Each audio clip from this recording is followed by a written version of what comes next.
off the boats has suffered yet another blow after Home Office officials declared Turkey was not a safe country amid human rights concerns. This despite Turkey being a member of the ECHR, a NATO ally and an EU candidate country.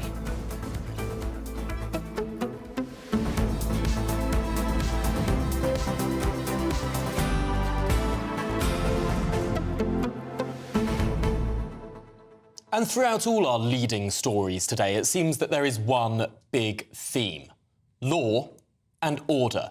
Have we got this sense of a breakdown in trust in society and, frankly, a growth in lawlessness?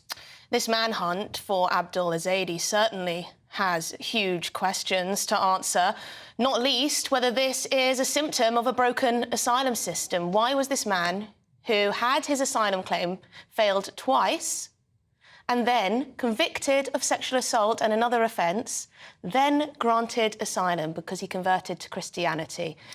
Doesn't seem right. Turns out all you need is a letter from your local vicar and you're in, no questions asked. But also it ties in with this sense that there was particularly one of these killers of Brianna Ghey, who was found, we hear in the court discourse, to have attempted to poison a fellow pupil at her school, was then expelled from that school and put in a unit with vulnerable people, including Brianna Ghey, who was there for her social anxiety. This is where the two individuals met. That's where she became fixated on her. Absolutely. Why on earth was this dangerous, dangerous killer, this person who had tried to poison one of her fellow pupils where she was previously, then placed with vulnerable individuals? It boggles the mind. And to me, it smacks of similar failings that we're seeing in the asylum system, we're seeing them in the education system, we're seeing them in law and order. I wonder what the judge will say in his sentencing remarks. What will that sentence be for those two teenage killers? They are, of course, 16 years old, which brings complexities. Let us know what you think on all of that, gbviews@gbnews.com. But let's get your headlines.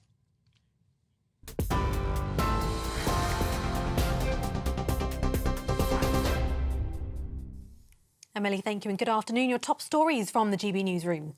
The two teenagers who murdered Brianna Ghey have now been named as Scarlett Jenkinson and Eddie Ratcliffe. The ban on the 16-year-olds being identified has been lifted ahead of their sentencing, which we'll bring to you live here on GB News. We've also heard Scarlett Jenkinson has admitted for the first time she did stab Brianna herself.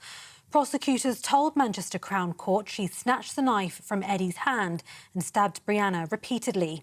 In victim statements read to the court, Brianna's family have described both killers as two predators stalking their prey and called them pure evil.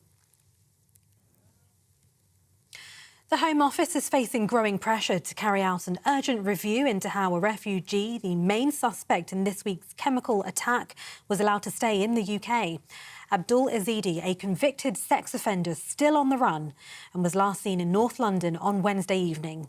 The sighting came after his attack on a 31-year-old woman believed to be known to Ezedi, who was with her two young daughters.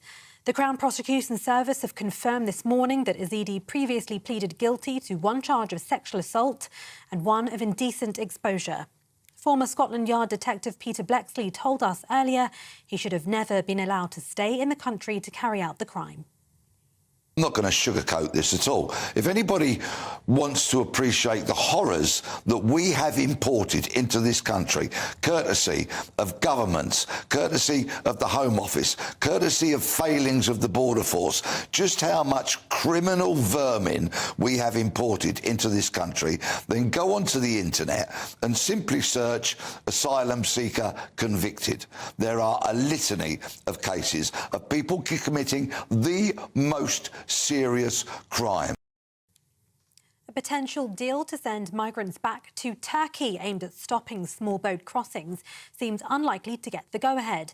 Home Office officials say Turkey isn't generally safe due to human rights concerns. The setback follows the success of a similar deal with Albania, praised by Rishi Sunak. The proportion of Turkish nationals arriving by small boats surged from 2% in 2022 to over 10% last year.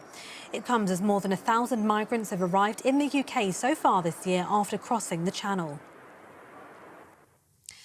Now, there are fresh warnings of potential human rights breaches on the Bibi Stockholm barge as asylum seekers face claustrophobic conditions. The Home Affairs Select Committee says cramped living conditions are contributing to a decline in mental health for some residents. It follows confirmation from the Home Office that the cost of housing asylum claimants on the barge is £120 per person per night. The committee's chair, Dame Diana Johnson, also says there's very limited access to religious services for Muslim residents. The government's offering job seekers a £1,000 sign-on bonus to join the childcare sector. It's part of a £6.5 million recruitment scheme and comes just 2 months before the first phase of a flagship childcare expansion. It follows the Chancellor's announcement in March last year. Eligible families of children as young as 9 months will be able to claim 30 hours of free childcare per week. Children and Families Minister David Johnson told us the government's giving working families the support they need. When children are between 0 and 5 years old, a huge proportion of their brain development happens, up to 80% of their brain development, and that has a big role on what happens to them as children, young people, and then as adults. And so the biggest reason for people to look at this sector is the huge difference they can make to children at the earliest stage. We've already seen over 102,000 parents claim this new offer, which is really strong demand, and it shows that this is something that people out there really want and that's going to make a huge difference to their family finances. Travellers are facing more disruption today as rail services come to a standstill across some parts of the country. Workers at Greater Anglia, C2C and LNER are walking out for 24 hours in their ongoing dispute over pay. Strikes at other companies will also be held tomorrow and on Monday. Union members at all English train operators involved in the dispute are also banning overtime until early next week, leading to further train cancellations. Sir Elton John, former Prime Minister Sir Tony Blair and TV presenter Fiona Phillips are among the guests attending the funeral of Derek Draper. Good Morning Britain presenter Kate Garraway arrived earlier for her husband's service at the church in North London, where they married nearly 2 decades ago. Draper, who battled long-lasting COVID-19 symptoms, died in January at the age of 56. Some breaking news to bring you. A philosophy student who ran over her fiancé after she lost her temper has been sentenced to life imprisonment. 24-year-old Alice Wood will serve a minimum term of 18 years for the murder of Ryan Watson. He was hit by the Ford Fiesta Alice was driving near their home in Cheshire in May 2022.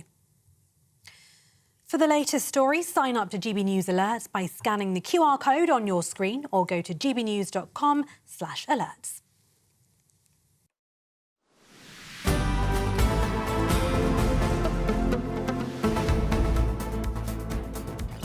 Good afternoon, Britain. It's 9 minutes past 12, and the teenage killers behind the murder of Brianna Ghey will soon be sentenced at Manchester Crown Court this afternoon. Yes, 16-year-olds Scarlett Jenkinson and Eddie Radcliffe were named earlier today and had already been found guilty of murdering the transgender schoolgirl. The two teenagers were 15 when they lured Brianna to her death and stabbed her 28 times. In her victim impact statement, Brianna's mother, Esther, told the court she had failed her daughter. She felt she'd failed her daughter by letting her meet up with Scarlett. Well, joining us now is criminal barrister Jerry Hayes. Jerry, this is a particularly vicious, savage, brutal case of murder, made distinctive by the fact that these two teenagers are teenagers, 16 years old. Does this make it more complicated for the judge in terms of dishing out punishment? Well, no, not really. They are children and have to be treated as such, although they're 16, but you're not an adult until you're 18. So they will have to take into account, one, that they're children. Secondly, they will have to take into account their degree of maturity. They won't be given a full murderer's sentence, which means life, meaning life. I think it's highly unlikely. It's possible, but highly unlikely. But the minimum they can be given as children are 12 years before they're considered for parole. But this was planned. These people, and I'm only talking about what I've read in the press. I mean, I wasn't there at the trial. These people wanted to kill people. They had a thirst for killing people. They had a list of 4 or 5 people who they intended to kill, and this woman was lured to her death. And one of the barristers said this was the personification of evil. And they are right. Now, normally, most children, even 16-year-olds, are given protection because there is an opportunity for atonement. However, in this case, the judge absolutely was right to use her discretion and said, no, this crime is so heinous, so wicked, so evil that these 2 people should be named. And that is a particular point of unusualness, I suppose, in this case. The naming of these 2 16-year-olds, 15-year-olds, when they committed their heinous crimes. Would that indicate that perhaps the judge thinks there is a level of maturity, there is a level of planning, and potentially there is a level of more serious sentencing than were these perhaps more juvenile individuals? I think you're absolutely right. Again, I haven't seen the papers and the criminal papers. None of us have. But I think you've hit the nail on the head. The judge will look at all of this and just say, hang on, these people had a thirst for killing. There were 4 people they're intending to kill. If it wasn't her, it would have been someone else. It could have been more. 28 stab wounds. Really, really, what we would say in the business is aggravating. So I would expect, I don't know, a sentence of probably about 20 years. That's before they're considered for parole. If it was an adult, it would probably be something like 27, 28 years. Is 20 years the maximum then? No. There is the maximum is life, meaning life, that you throw away the key. It's very, very rare. Very, very rare that these sentences are actually given. I think the police killer was given one of those. It's unlikely to be given to a child, but anyone who says it's a let-off, it won't be. This is an experienced High Court judge, experienced in sentencing, and she will look at all factors. But it's going to be a very hefty sentence before they're even considered for release. And yet, Jerry, people will be looking at their ages now, be looking at potentially a 12-year minimum, a 20-year sentence, as you're suggesting there may well be handed down. 20-year sentence for these individuals would mean they're 36 when they're let out into society. 36 years old is still a young individual, not even reaching middle age. At 36 years old, these 2 people could be released back in society, and goodness me, they seem intelligent. They seem calculated. It's reasonable to suspect that they could get away with good behaviour in prison and get out and kill again. It's possible. But don't forget, just say, and I don't know the sentence the judge is going to give, but just say it's 20 years, just say it's 25 years. One of those sentences, whatever it is, that is not when they're released. That is when they're considered for parole, and the parole board decides whether they are a danger to society. That's the key. That's the key. If they're 20 years, if they're given 20 years, doesn't mean to say they're going to be released in 20 years. I think they're going to be in prison for a very, very, very long time. I hope so, because they deserve it. Well, thank you very much indeed, Jerry Hayes, criminal barrister, of course. Appreciate your time. Well... We're now joined by the Conservative MP for East Worthing and Shoreham, Tim Loughton, also a member of the Home Affairs Select Committee. And Tim, just to start with you on this issue, we're expecting that sentencing in the next few minutes. Of course, we will interrupt if we do get that news. But your thoughts on this act of total barbarism, something the likes of which we have not seen for decades in this country?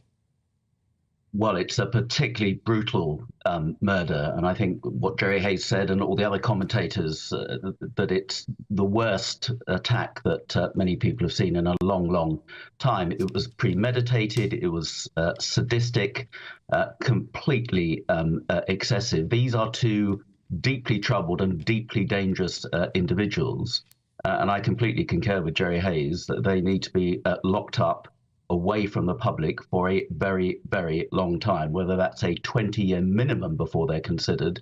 I'm not a lawyer, but it needs to be of that sort of order. And it's shocking to read the details of this case. One of the killers, one of the teenage killers, Scarlett, was expelled for trying to poison one of her fellow pupils at the school, and then was put in some kind of vulnerable unit for children with vulnerabilities. And that's where she became fixated on Brianna Jai and then went on to kill her so brutally. Something was going wrong with that education system.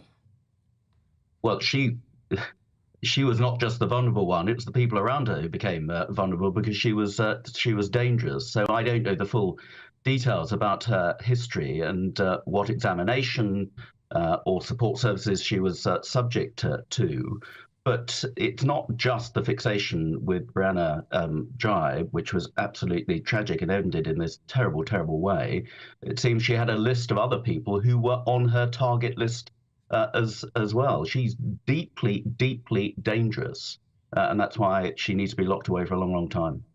And to the wider criminal justice aspect of this, to get to your specialisms, I suppose, sitting on the Home Affairs Select Committee, there's a sense that there is this level of impunity that these two individuals felt. They felt that the police were incompetent. They felt that, and you could see the arrogance in their text messages to one another, saying, we won't get caught, meticulously planning, writing down to in a level of degree of detail that we have not seen for any murder that I can remember in the history of this country. Their game plan, they were arrogant, they thought the police wouldn't catch them. What does that say about confidence in the police more widely? Well, I don't think you can draw lessons from confidence in the police. I mean, these two individuals are exceptional, delusional, and dangerous. I mean, to think that having committed such a shocking murder in full view, that they could somehow get away with it and then work through their list is deeply delusional. We have, fortunately, few murders in this country, and in the vast majority of cases, the culprits are caught and prosecuted and locked away for a long time. So they're just completely deluding themselves if they thought they could get away with it. But they were obviously deeply and are deeply troubled individuals. And there are question marks as to whether there should have been interventions earlier on to take them out of circulation if they were considered a possible danger to other people, as it's now proved to be that they were. And we'll be bringing the judge's sentencing remarks to you and everyone at home when we hear them. But I want to move on to the case of Abdul Ezedi, the man who is on the run currently after that hideous, corrosive attack. He's suspected of committing that vicious crime. Now we find out more details about him. He was refused asylum twice, went on to commit a sexual assault, converted to Christianity and was accepted for asylum on a third try. Should this man have ever been in this country? No. And this is, I mean, it's pretty gruesome news all around today. Again, this is horrific attack, and we need to know far more details about it. But this is somebody who came from Afghanistan, and he arrived here illegally in the back of a lorry before the Taliban took back control of Afghanistan. So it was certainly not the dangerous place that it's deemed to be now. So he shouldn't have remained in the UK after his first asylum claim was rejected. On what grounds he applied for asylum, I don't know, but it was rejected. So why then was he allowed to stay on for a second asylum claim? And this is part of the problem with the system, which is what the government has been trying to clamp down on, that these almost limitless appeals that go on. And then a third time, and all of a sudden he's accepted because all of a sudden he's become a Christian. Well, I don't think many people would find that story very credible, but it's not the first time this has happened. And there have been cases going back several years now, which again the Home Office have got wise to and are trying to clamp down on, where particularly people coming from places like Iran were then claiming, oh, I'm a Christian, therefore if I was sent back to my country, then my life will be in danger. And there's cases of people having crucifixes and other religious symbols tattooed on them to try and show that they've now become a Christian and therefore their lives are in danger. It's a nonsense. It's taking advantage of the system, and these sorts of people just should not be in the country at all. It seems like there's fraud on a mass scale going on here. There are stories upon stories of people pretending to be something they're not in order to gain entry into the system. But isn't that all a little bit irrelevant, whether he was a Christian or not? The fact is, he was a convicted sex offender. How on earth does our system allow any convicted sex offender to get through? Well, there's a whole load of reasons why this chap should not have been allowed to stay in the country.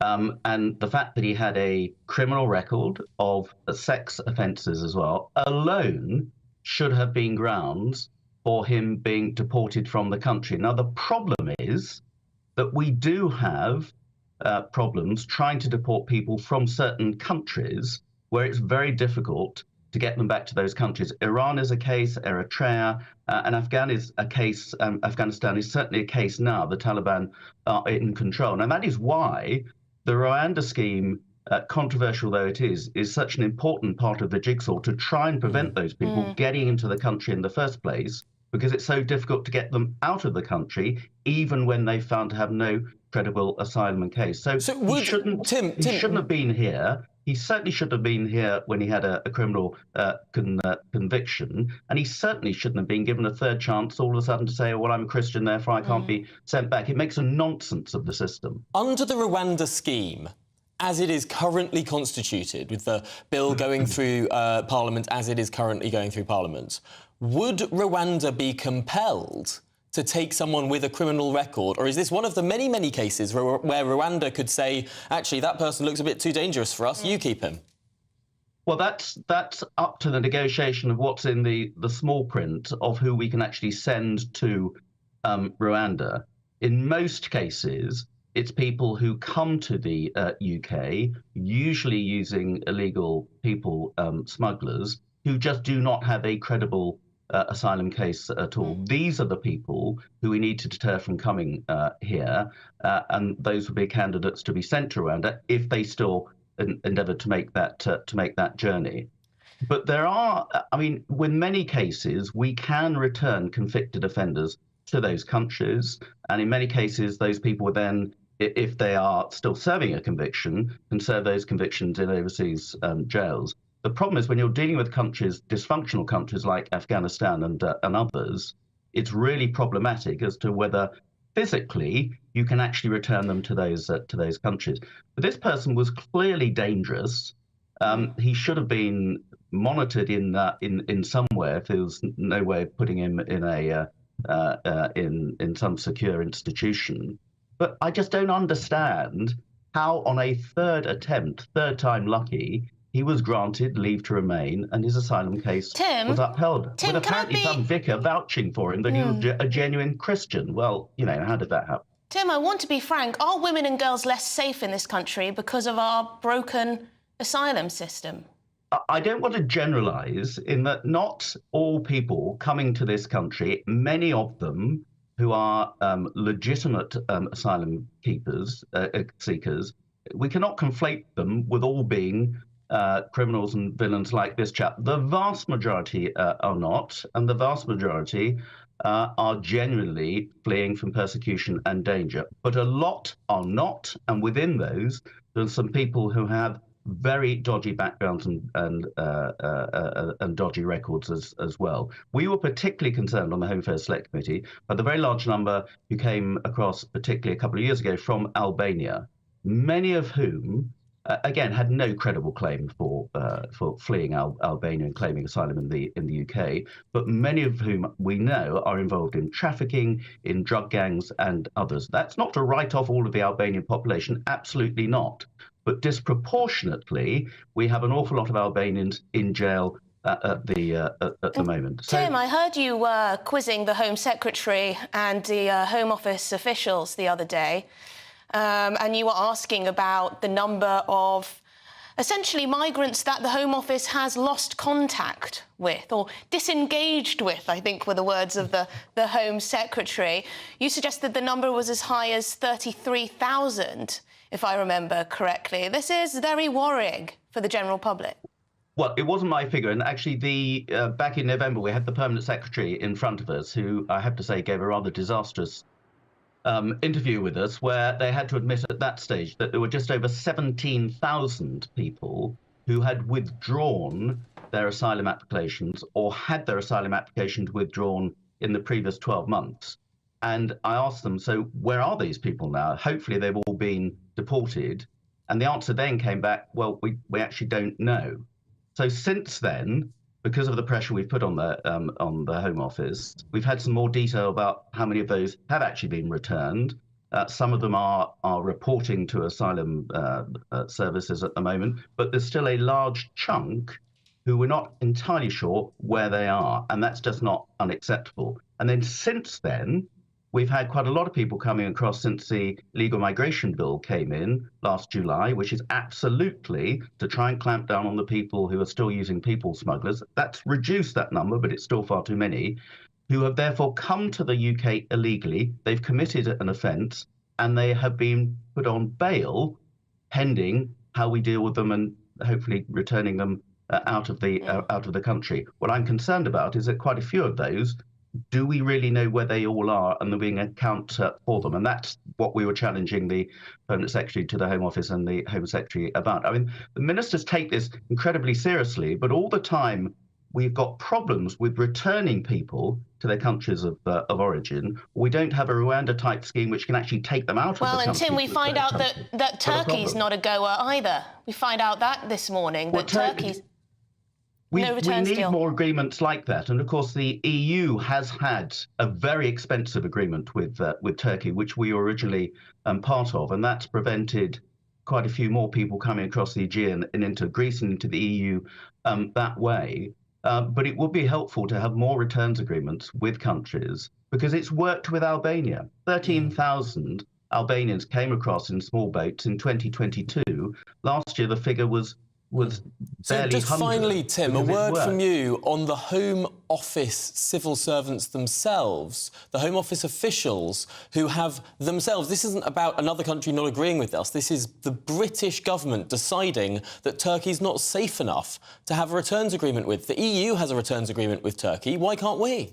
Well, that is a very good point. And this news has only just come out this morning. Is Turkey an unsafe country? Well, I mean, Turkey have got a few questionable issues around human rights and freedom of the press, but millions of Brits go to Turkey on holiday. Lots of people live in Turkey from abroad. It's not deemed to be an unsafe country by the EU because they've got this agreement. So, again, I just don't buy this, and there are far too many reasons being put in the way by courts who I think are extent, and lawyers who are going beyond their powers, who are more concerned about individuals coming from abroad than they are about the safety and the well-being of people living in this country, whose hospitality has been very generous to genuine asylum seekers over many, many years, and long may it continue. Well, Tim, thank you so much for speaking with us. I'm afraid we do have to get to a break now, but thank you so much for your time, your expertise on these issues. Really, really appreciate it. Coming up next, stick with us. We'll bring you that sentencing of Brianna Ghey's killers. Stick with us. Big news, big debates, big opinion. Patrick Christie's Tonight is the week's biggest show. Every weekday, 9 to 11 p.m, we've got the inside track on the day's top stories. There'll be sharp takes you won't get anywhere else. We will set the news agenda, not just follow it, and I want to bring you along for the ride. Whatever it is, we'll have our finger on the pulse. It's news, but it's this close to entertainment. Patrick Christie's Tonight, 9 to 11 p.m, only on GB News, the People's Channel, Britain's news channel. GB News is Britain's news channel, and now you can support it. All you have to do is scan that QR code that's up on your screen right now, or you can go to gbnews.com/support and become a GB News member. You'll have fantastic benefits. We're also going to organise special events where you as GB News members can meet the presenters, the on-screen faces. Scan the QR code or go to gbnews.com/support. Thank you so much.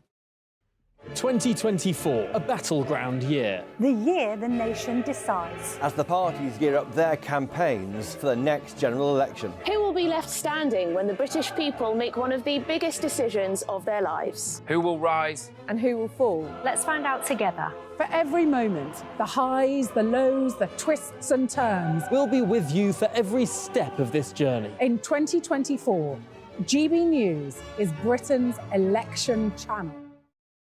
I'm Michelle Dewberry, and I'm not here to tell you what to think. I'd much rather hear what you have to say. So send in your opinions to gbviews@gbnews.com. Keep them clean, and you never know, I might read them out. With my panel here on Jubes & Co, we debate, we get stuck into the issues of the day on a show where all views are welcome, especially yours. GB News, the People's Channel, Britain's news channel.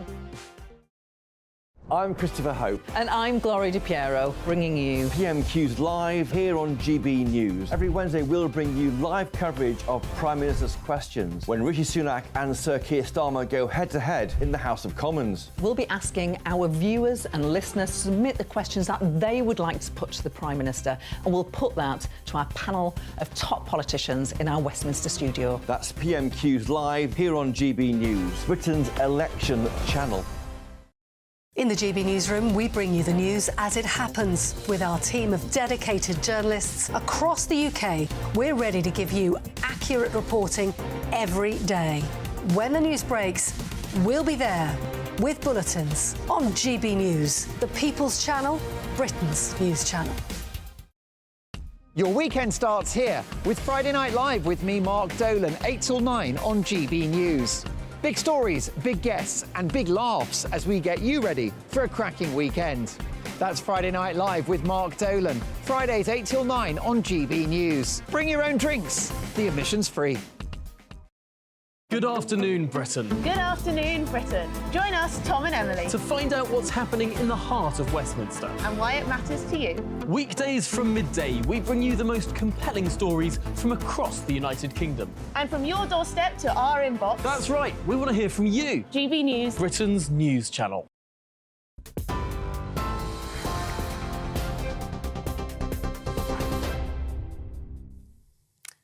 Good afternoon. Your top stories from the GB Newsroom. A student who ran over and killed her fiancé after she lost her temper has been sentenced to life in prison. Alice Wood will serve a minimum term of 18 years for the murder of Ryan Watson. The 24-year-old was found guilty of killing Ryan following a trial at Chester Crown Court last month.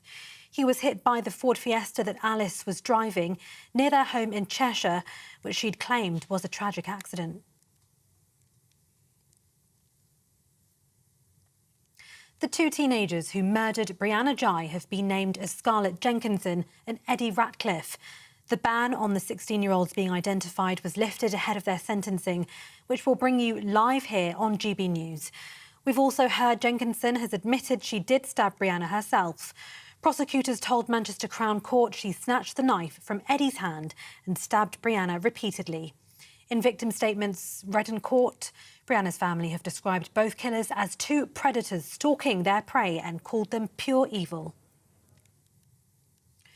Rishi Sunak says foreign criminals should not be allowed to stay in the UK following the manhunt for refugee and sex offender Abdul Ezedi. The Home Office is facing growing pressure to carry out an urgent review into how Ezedi, the main suspect in this week's chemical attack, was allowed to stay in the UK. The Crown Prosecution Service have confirmed he previously pleaded guilty to one charge of sexual assault in 2018 and one of indecent exposure. And there are fresh warnings of potential human rights breaches on the Bibby Stockholm barge as asylum seekers face what's being described as claustrophobic conditions. The Home Affairs Select Committee says cramped living conditions are contributing to a decline in mental health for some residents. It follows confirmation from the Home Office that the cost of housing asylum claimants on the barge is £120 per person per night. For the latest stories, sign up to GB News Alerts by scanning the QR code on your screen or go to gbnews.com/alerts.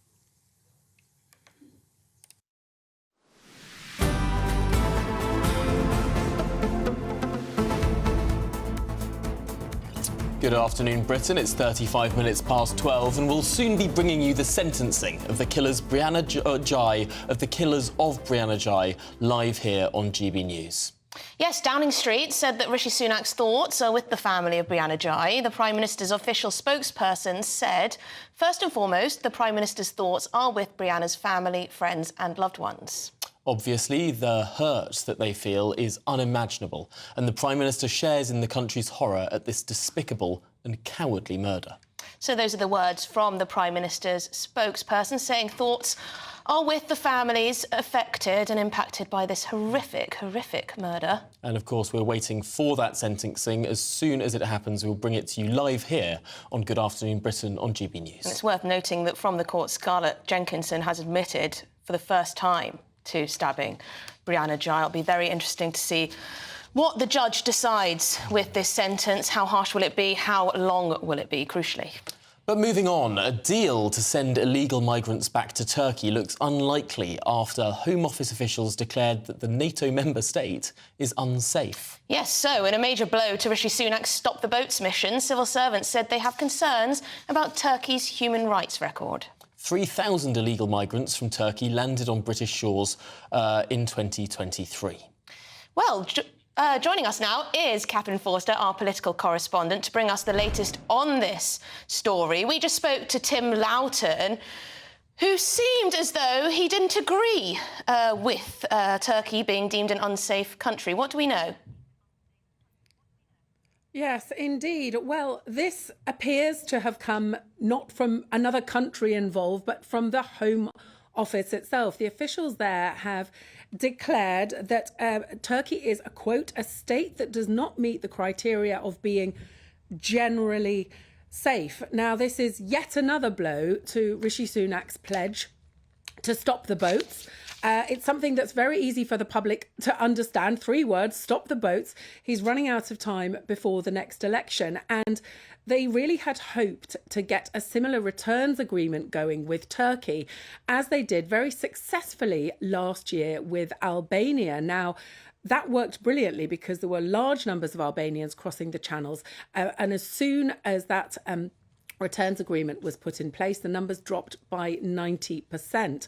Now, the hope had been the similar would happen with Turkey, but it sounds like it's not to be. Now, in terms of numbers, as you said, 3,000 people crossed the channel illegally from Turkey last year. That's up 162% from the year before. But the Home Office are keen to stress that that is not all they had planned with Turkey. They said there's various prongs to this. There was an agreement reached last year to share intelligence with Turkey. They've got people from the National Crime Agency out there working on tackling the criminal gangs at source.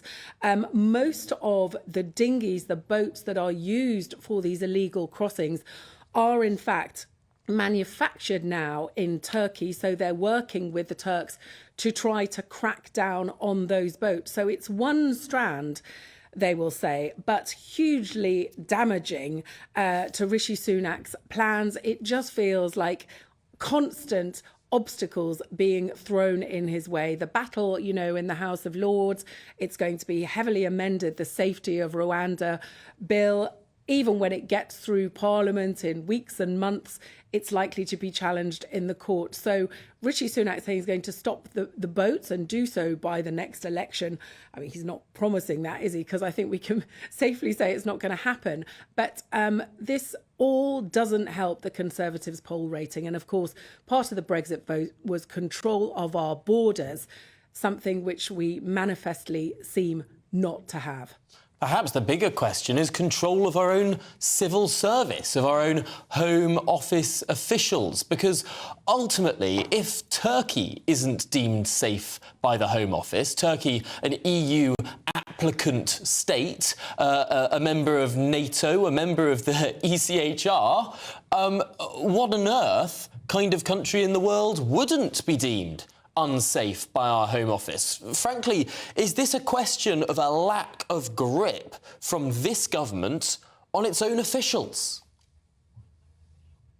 Well, I think a lot of people will see it that way because Turkey, of course, is part of Europe. It's also part of Asia. Many of us go there on holiday every year. I think most people would be very surprised to hear that it's not considered a safe country. Now, what the civil servants are saying is that Turkey doesn't have a great track record in terms of complying with the European Court Convention on Human Rights, that institution that we keep hearing about, that the House of Lords too are very worried about as being in breach of international law. Turkey, they say, does not always do as it should by the ECHR, and so that is a ground, they feel, for saying we shouldn't be sending people there. So yes, also I think worth noting, a lot of the people that are claiming asylum would say that they are political opponents to the regime. And so the government are now looking at some way around this. But yeah, more bad news for Rishi Sunak. Well, thank you very much indeed, Catherine Foster there, our political correspondent. But joining us now is the barrister and writer Stephen Barrett. Stephen, thank you very much for coming on the show. So what do you make of this? Home Office officials deeming that Turkey is not a safe enough country to have a returns deal with? Well, when you create an overly complicated legal system, you can find all sorts of excuses for not doing the thing that you didn't want to do in the first place. And really, we're going to have to start asking important questions about the Home Office and about what it's up to. Because we've had some odd statements about its own political views, how it believes that migrants should be able to come here freely. And it's almost adopting a policy position oppositional to the government and then finding an excuse. Because obviously, large numbers of us go on holiday to Turkey. If you want to say that a country is not safe because something bad happens there, then you have to say that the United Kingdom is not safe. So there's been a rise in homophobic attacks in London. So and I'm bisexual, let's say that the UK is not safe for me. It does seem to me that what we're doing is really abusing the legal system, abusing its technicality in order to get the policy outcome that civil servants want.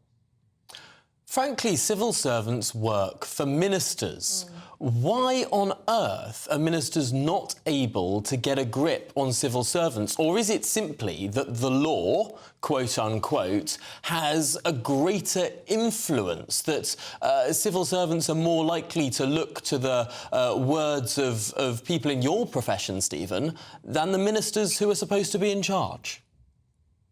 Well, they shouldn't. And the rule of law is not the rule of lawyers. Okay, we have democracy in this country. And you say, why is it ministers cannot get a grip? Well, I can answer that in two parts. Firstly, constitutionally, they can.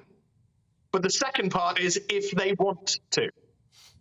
And there is a definite lack of political will to actually take control. And if they are being defied by civil servants, they have to tell the rest of us. We're all involved in this democracy. If something is going on at the heart of our government to clog up processes and policies that the people want, then everybody needs to be told. And it doesn't help. At the moment, the ministers... Sorry. And it doesn't help, of course, that we have such a high turnover of Home Office ministers, does it? I mean, I'm sure it doesn't, but again, that is the government's choice. It's the Prime Minister's choice, any Prime Minister's choice, whether they turn over ministers or don't turn over ministers. And perhaps those choices are not helping. But we do have to admit, or start facing up to the fact that we have real power in this country. Because what's happening at the top, and we saw this with the Metropolitan Police, is that people at the very top are being performatively powerless. And it's just not constitutionally accurate. They have masses of power if they want to. If they want to do it, ministers, the Home Secretary could sack the entire department, or there are thousands of them today, and immediately recruit. We have masses of power that they could do. They could pass acts tomorrow to deal with this. You know, we saw with coronavirus that with that, they admitted they had power. There was no doubt in their ability to act, but we seem to have returned again after the pandemic to this sort of EU membership default of pretending that we don't govern ourselves. But we do govern ourselves, and the idea that Turkey is not safe is obviously silly. Well, Stephen Barrett, never one to mince your words. Thank you so much for your perspective this afternoon on Good Afternoon Britain. Really appreciate it. Yes, coming up, something a bit different. We're asking if rugby is a form of child abuse. Yes, seriously, that's to come. Good afternoon, Britain. Good afternoon, Britain. Join us, Tom and Emily, To find out what's happening in the heart of Westminster. and why it matters to you. Weekdays from midday, we bring you the most compelling stories from across the United Kingdom. And from your doorstep to our inbox. That's right, we want to hear from you. GB News, Britain's news channel. GB News, unlike other broadcasters, isn't obsessed with the London-Westminster bubble. We think there's a nation beyond the M25, and that's why we talk about the issues that matter across the land. Join me on State of the Nation, 8 to 9 o'clock, Monday to Thursday, on GB News. Daisy's listening, and you should too. Every Sunday from 11, join Michael Portillo. There will be topical discussion, looking at the week before and the week to come. So kick back and relax at 11 a.m. on Sundays on GB News with me, Michael Portillo. GB News, the People's Channel, Britain's news channel. In the GB Newsroom, we bring you the news as it happens. With our team of dedicated journalists across the UK, we're ready to give you accurate reporting every day. When the news breaks, we'll be there with bulletins on GB News, the People's Channel, Britain's news channel. Wake up to the headlines with Headliners every morning at 5 a.m. We treat you to the day's biggest stories before anyone else, 7 days a week. You can catch up on everything you need to know before you've even had your kippers. Headliners every morning at 5 a.m. only on GB News, the People's Channel, Britain's news channel. I'm Andrew Doyle. Join me at 7 o'clock every Sunday night for Free Speech Nation, the show where I tackle the week's biggest stories in politics and current affairs with the help of my 2 comedian panellists and a variety of special guests. Free Speech Nation, Sunday nights from 7 on GB News, the People's Channel, Britain's news channel. Big news, big debates, big opinion.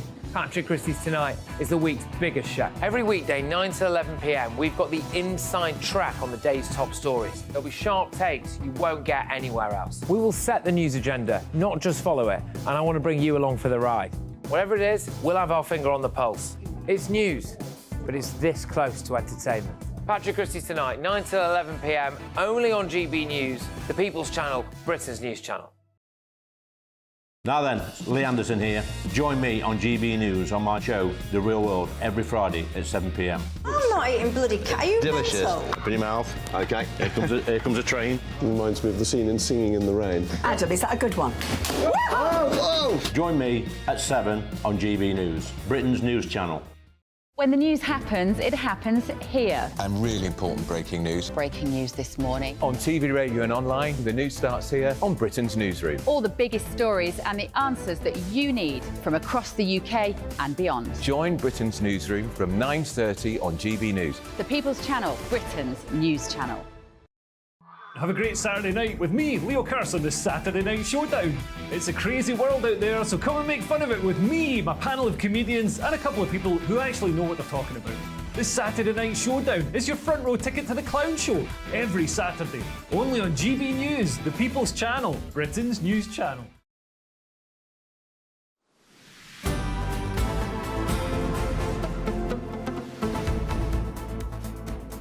Good afternoon, Britain. It's coming up to 10 to 1, and we're returning to our top story today.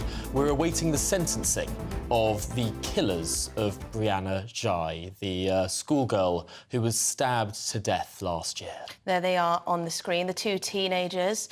We'll be finding out their sentence very, very soon indeed. We heard from a criminal barrister earlier who suggested it could be 20 years, he thought. That was his guess of what we can expect. Lots of you, of course, have been getting in touch. Lester says, I think the parents of Scarlett and Eddie, those are the 2 teenage killers, should be named and their upbringing should be put on public view. Well, we do have some details about their upbringing, and to be honest, sounded quite normal, reasonably normal upbringing. So there you go. And it's worth remembering that both Scarlett Jenkinson and Eddie Ratcliffe are 16 now, but they were just 15 when they committed these heinous crimes, these crimes that they had planned, that they had written down, and indeed that they had discussed with one another for a long time before they did them. The amount of evidence that this trial has been able to hear on the meticulous planning, the kill list, and the way in which it would be carried out has been astonishing. Yes, Sandra thinks some people are simply born evil. That's a evergreen debate, isn't it? Can you be born evil? I think certainly some people can't be changed once they've carried out something quite so heinous. Gavin has written in with an unusual and, he says, controversial opinion. Release the killers and see how far they get until they're attacked and hopefully sustain life-threatening injuries, if not more. Gavin wants mob justice. Well, there you go. And Robert says, just as people are born with physical disabilities, why can't people be born with mental disabilities like no conscience, no empathy? So there you go. Some of you think these two were just born to kill. And it does beg the question, should they ever be released? But reports have suggested that rugby could be classed as a form of child abuse. Yes, some academics have claimed sporting organisations have effectively groomed children and parents into accepting brain injuries. Suggesting children playing from a young age in schools are more likely to risk brain trauma compared to those who take up the sport later in life. Yes, this all comes as the Six Nations kicks off today. Nice to accompany that, isn't it? With France taking on Ireland. Well, let's join now with Professor John Fairclough, the Professor of Sport and Exercise Medicine at Progressive Rugby. Thank you so much for joining us, Professor. I suppose the big question, is rugby dangerous? Many sports are dangerous. I think the idea of a safe sport is one which is almost contradictory. If you're doing physical activity, you will get hurt.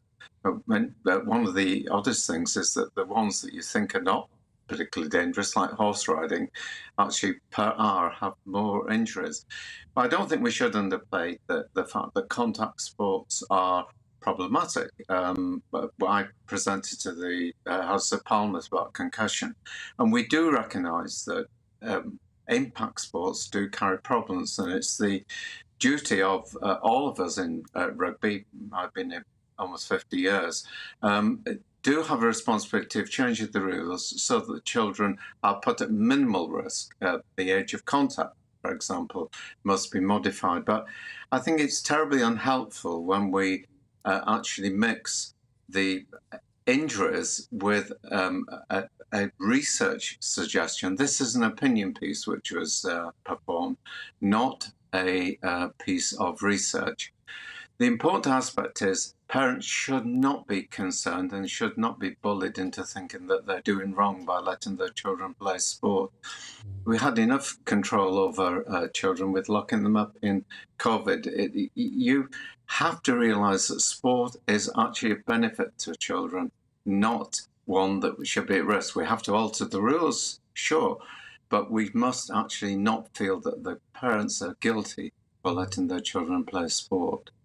Just very briefly, what rule changes are there being suggested? Just simply a later age of contact? And if that's the case, what's rough and tumble? Yeah, well, you know, I don't know whether you have children or I've actually got grandchildren playing sport, and if you try and lock them in their bedrooms, they like to jump off the top of the wardrobe. You know, you can't lock children up. Well, no, What we you have can't. to do, however, Sorry, is we're coming to the end of the hour, but really appreciate talking to you, Professor John Fairclough, who is a Professor of Sport and Exercise Medicine. Gosh, calling it child abuse is absolutely ludicrous, though, isn't it? I mean, you've got to take risks at some point in your life. Well, still to come, we're awaiting that sentencing of the killers of Brianna Ghey. We'll bring it to you live as soon as it happens. Don't go anywhere. This is Good Afternoon Britain. Looks like things are heating up. Boxed boilers, sponsors of weather on GB News. Hello, I'm Alex Deakin. This is your latest weather update from the Met Office for GB News. Dry and drab for most places today. Some gusty winds, particularly over parts of the north, and there is some wet weather around, especially in western Scotland. That is from this cold front that's been moving in. High pressure dominating to the south. The isobars, though, are squeezing together, and some lively gusts of wind over southeast Scotland, northeast England, and northern and western parts of Scotland too. And in western Scotland, we've got the rain trickling in. There will be some rain coming into the west of Northern Ireland this afternoon also. Bit of drizzle over the hills of England and Wales, but many places here dry. A few breaks in the clouds, so we could see some sunny spells. And even though it's windy, it is very mild. Temperatures getting into the teens, maybe 14 in one or two places.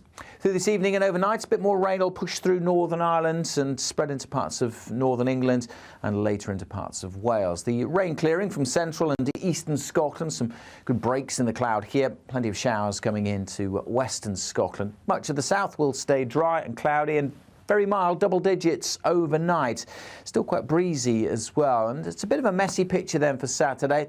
We'll start with thick cloud and some rain and drizzle over southwest England. That rain will pep up across Wales during the day, turning quite wet in West Wales, but some breaks in the cloud across northern England, eastern parts of England, seeing some sunny spells for a time.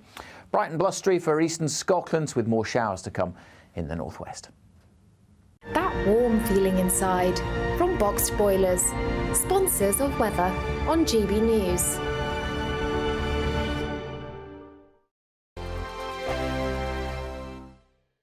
Big news, big debates, big opinion. Patrick Christie's Tonight is the week's biggest show. Every weekday, 9 to 11 p.m, we've got the inside track on the day's top stories. There'll be sharp takes you won't get anywhere else. We will set the news agenda, not just follow it, and I want to bring you along for the ride. Whatever it is, we'll have our finger on the pulse. It's news, but it's this close to entertainment. Patrick Christie's Tonight, 9 to 11 p.m, only on GB News, the People's Channel, Britain's news channel. 2024, a battleground year. The year the nation decides. As the parties gear up their campaigns for the next general election. Who will be left standing when the British people make one of the biggest decisions of their lives? Who will rise? And who will fall? Let's find out together. For every moment, the highs, the lows, the twists and turns. We'll be with you for every step of this journey. In 2024, GB News is Britain's election channel. I'm Christopher Hope. And I'm Gloria Di Piero, bringing you PMQ's Live here on GB News. Every Wednesday, we'll bring you live coverage of Prime Minister's questions when Rishi Sunak and Sir Keir Starmer go head-to-head in the House of Commons. We'll be asking our viewers and listeners to submit the questions that they would like to put to the Prime Minister, and we'll put that to our panel of top politicians in our Westminster studio. That's PMQ's Live here on GB News, Britain's election channel. Join us every night on GB News at 11 p.m. for Headliners, which is 3 top comedians going through the next day's news stories, which is exactly what you need, because when the establishment has gone crazy, you need some craziness to make sense of it. Headliners. You don't have to bother reading the newspaper. We've got it covered for you. Every night at 11 p.m. and repeated every morning at 5 a.m. We won't send you to sleep like some of the other paper review shows out there. So join us 11 p.m. every night on GB News, the People's Channel, Britain's news channel. Your weekend starts here with Friday Night Live with me, Mark Dolan, 8 till 9 on GB News. Big stories, big guests and big laughs as we get you ready for a cracking weekend. That's Friday Night Live with Mark Dolan, Fridays 8 till 9 on GB News. Bring your own drinks, the admission's free. In the GB Newsroom, we bring you the news as it happens. With our team of dedicated journalists across the UK, we're ready to give you accurate reporting every day. When the news breaks, we'll be there with bulletins on GB News, the People's Channel, Britain's news channel. Tired of the usual focus-tested, pre-prepared Westminster runaround? Well, so am I. So you want higher taxes? Is your department to blame for this? Are you rethinking this policy? Every Sunday at 9:30, I'll be sitting down with those in power to get the truth about the issues affecting you. Let's be honest, we've known about the cost pressures of this project for years, not months. That's the Camilla Tominey Show, a politics show with personality. On GB News, the People's Channel, Britain's news channel. Good afternoon, Britain. Good afternoon, Britain. Join us, Tom and Emily, To find out what's happening in the heart of Westminster. and why it matters to you. Weekdays from midday, we bring you the most compelling stories from across the United Kingdom. And from your doorstep to our inbox. That's right, we want to hear from you. GB News, Britain's news channel.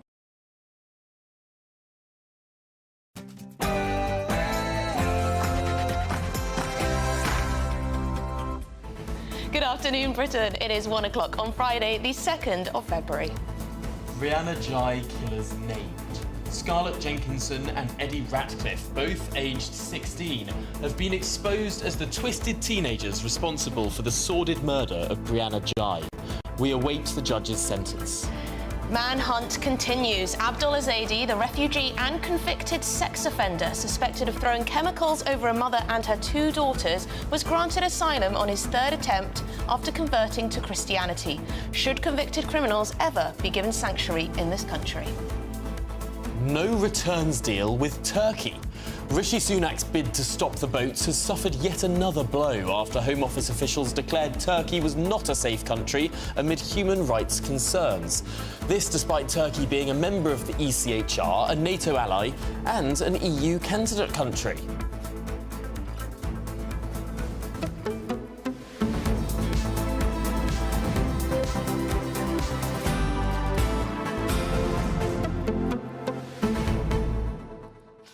Ian's written in. He says, what is this country coming to? It's unacceptable to have kids playing rugby, but perfectly acceptable to grant asylum to convicted sex offenders. And Sums up indeed- today's show, really, doesn't it? And indeed acceptable to have a schoolgirl who was expelled for attempted poisoning of another pupil to then be put in a group with vulnerable students, including Brianna Ghey, who she then became obsessed with and became accomplice to her murder, or one of the 2 killers of Brianna. We are still expecting this sentencing. It is going on for a little longer than we expected, but as soon as we get this sentence, we will bring that to you live. Yes, we will. But first, let's get your headlines.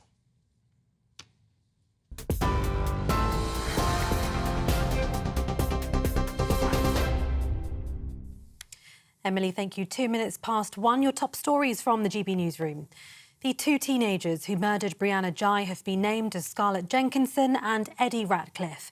The ban on the 16-year-olds being identified was lifted ahead of their sentencing, which will bring you live here on GB News. We've also heard Jenkinson has admitted she did stab Brianna herself.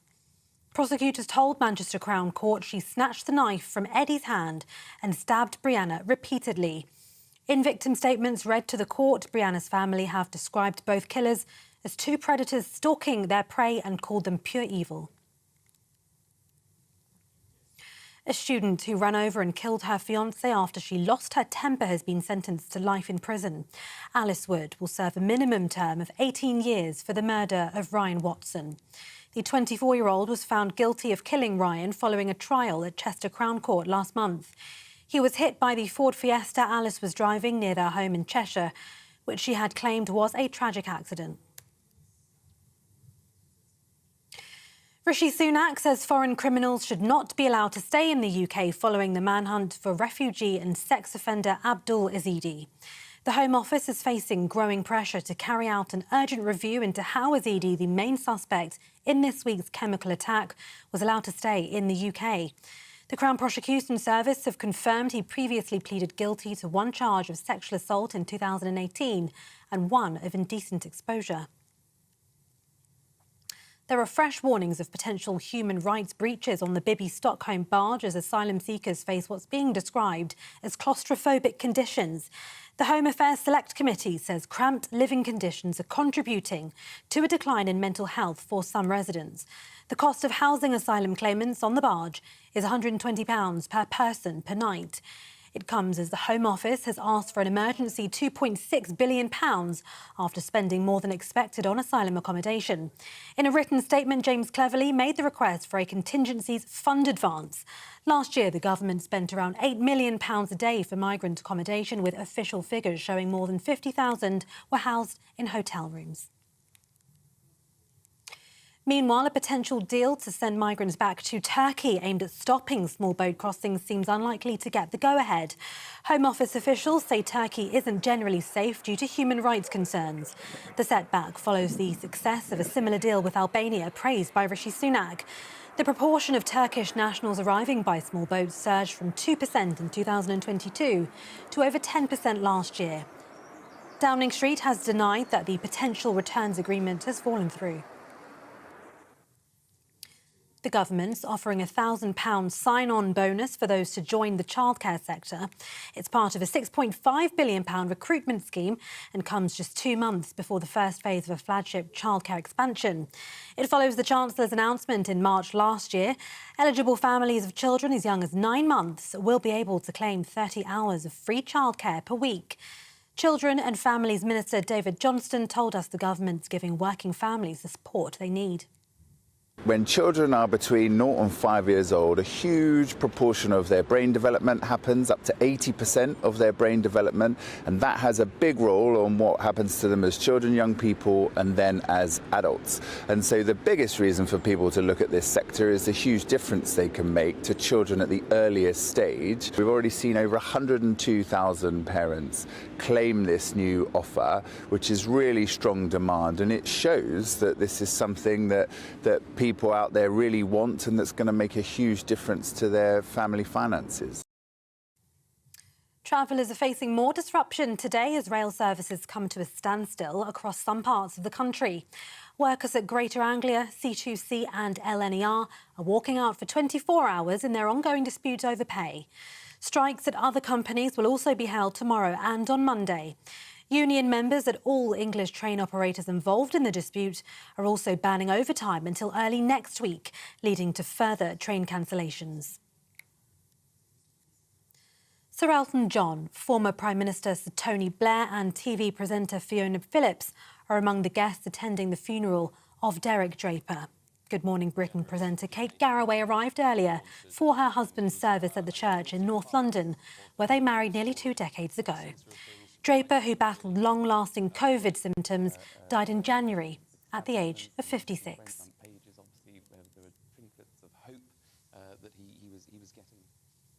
For all the latest stories, sign up to GB News Alerts by scanning the QR code on your screen or go to gbnews.com/alerts.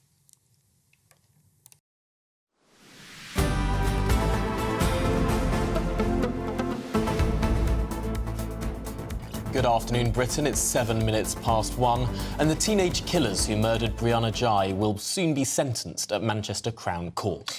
Yes, 16-year-old Scarlett Jenkinson and Eddie Ratcliffe were named earlier today and had already been found guilty of murdering the transgender schoolgirl. The two teenagers were 15 when they lured Brianna to her death and stabbed her 28 times. In her victim impact statement, Brianna's mother, Esther, told the court she felt she'd failed her daughter by letting her meet up with Scarlett. Well, joining us now is barrister Rebecca Butler. Rebecca, thank you very much for joining us. Of course, we're all waiting the sentence, the judge's decision on this one. What will be the difficulties for the judge here? Well, the difficulties for the judge, I think, primarily will be the defendant's ages. I think that will be a problem, but I have no hesitation that given the depravity of this killing, that the judge will be looking at life sentences. But the more critical number I think that people will be more interested in is the judge declaring when the earliest parole date will be. That will be what will capture the public interest most. And what will that mean? We hear that there's a 12-year minimum for these sorts of sentences, but it could go far, far higher. But of course, these individuals are just 16 years old. It's likely they'll be out as young adults.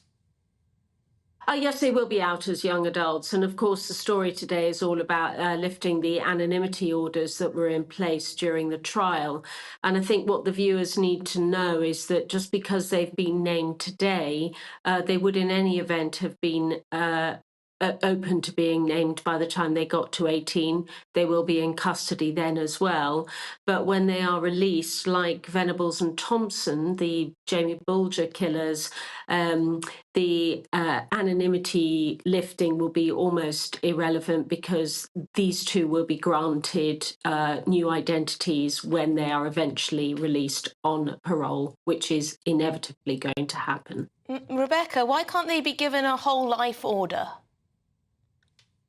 Well, they could be given a whole life order, but in any event, the parole period would still apply. And of course, the trial judge can say there'd be a whole life in custody order, but sentencing for murder is life, but that doesn't mean you don't serve your sentence outside of prison. You do serve some of your life sentence in the community, as you saw with the Venables and the Venables and Robert Thompson cases, that there have been recalls to prison because on licence they haven't complied with their conditions.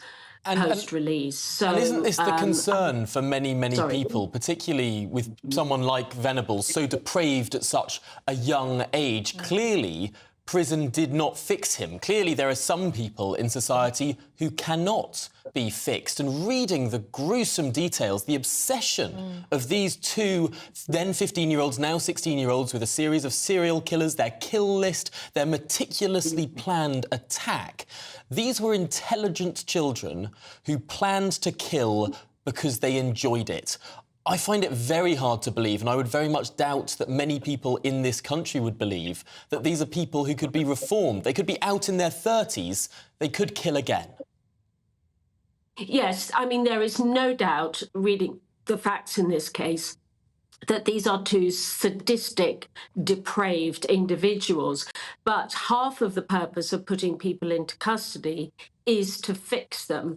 And so it's only after the event that you can say somebody actually wasn't fixed by the system. You can't say that ahead of the event. And they have to assume that there's going to be significant psychotherapy and psychiatric rehabilitation of these two young offenders.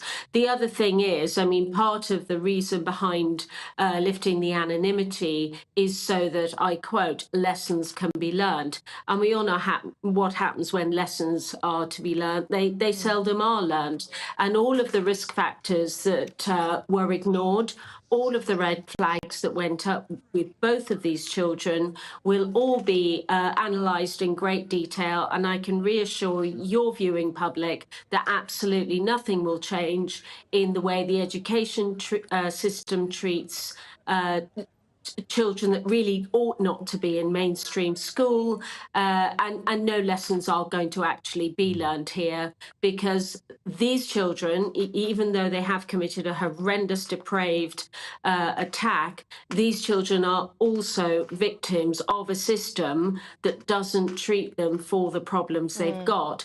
And they are put back into mainstream school, which is the worst environment for them to be sometimes. And I think that the lifting of the anonymity order was very, very healthy thing for the High Court judge to do, because it means that there will be proper media scrutiny of the way in which these two children's cases were mishandled. They were children. People might find it offensive that I call them that, but they actually are still children now. They are on the verge of becoming adults. They're a different kettle of fish to the Bulger killers, who were significantly younger.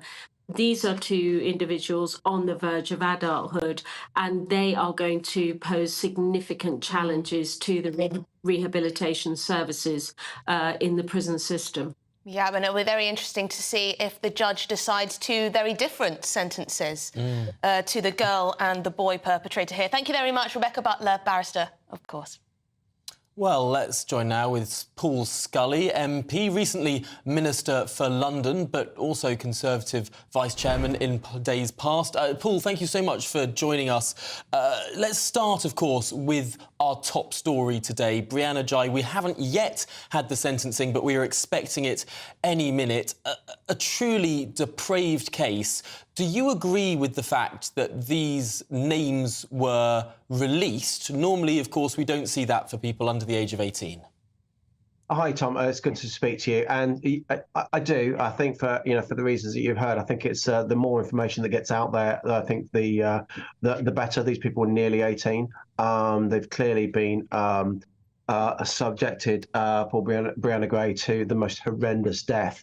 And I think we do need to look at the whole thing, not just for the sentencing, not just for those people themselves that are clearly going to go to prison for a long, long time, but just how this has happened. Because we always talk about knife crime in London and knife crime around the country, but this is a whole other scale. This is a really depraved attack.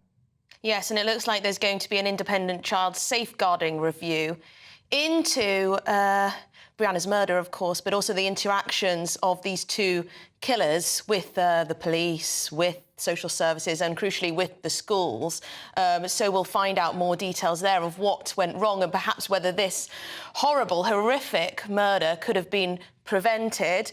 I also want to talk to you today about the man who is on the run currently, the convicted sex offender who was refused asylum twice, committed a sexual assault offence and then went on to convert to Christianity and then was granted asylum in this country.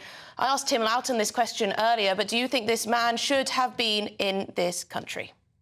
Well, I think clearly, once you've been convicted of such a serious offence, at that point, you've got to ask the question, what was the decision? How on earth was that decision taken after the offence? If we can understand if things happened afterwards, these things do happen. But at that particular point, when you've already got a serious conviction, then we've really got to question why he was allowed to stay in this country. People have a sense that the government wouldn't want this to happen, I think. We hear ministers, we hear your colleagues constantly talk about how the asylum system needs to be tougher, how things shouldn't be the way they are. And then the question's asked, is your party really in control if these things all seem to be happening sort of against the wishes of the people we elect?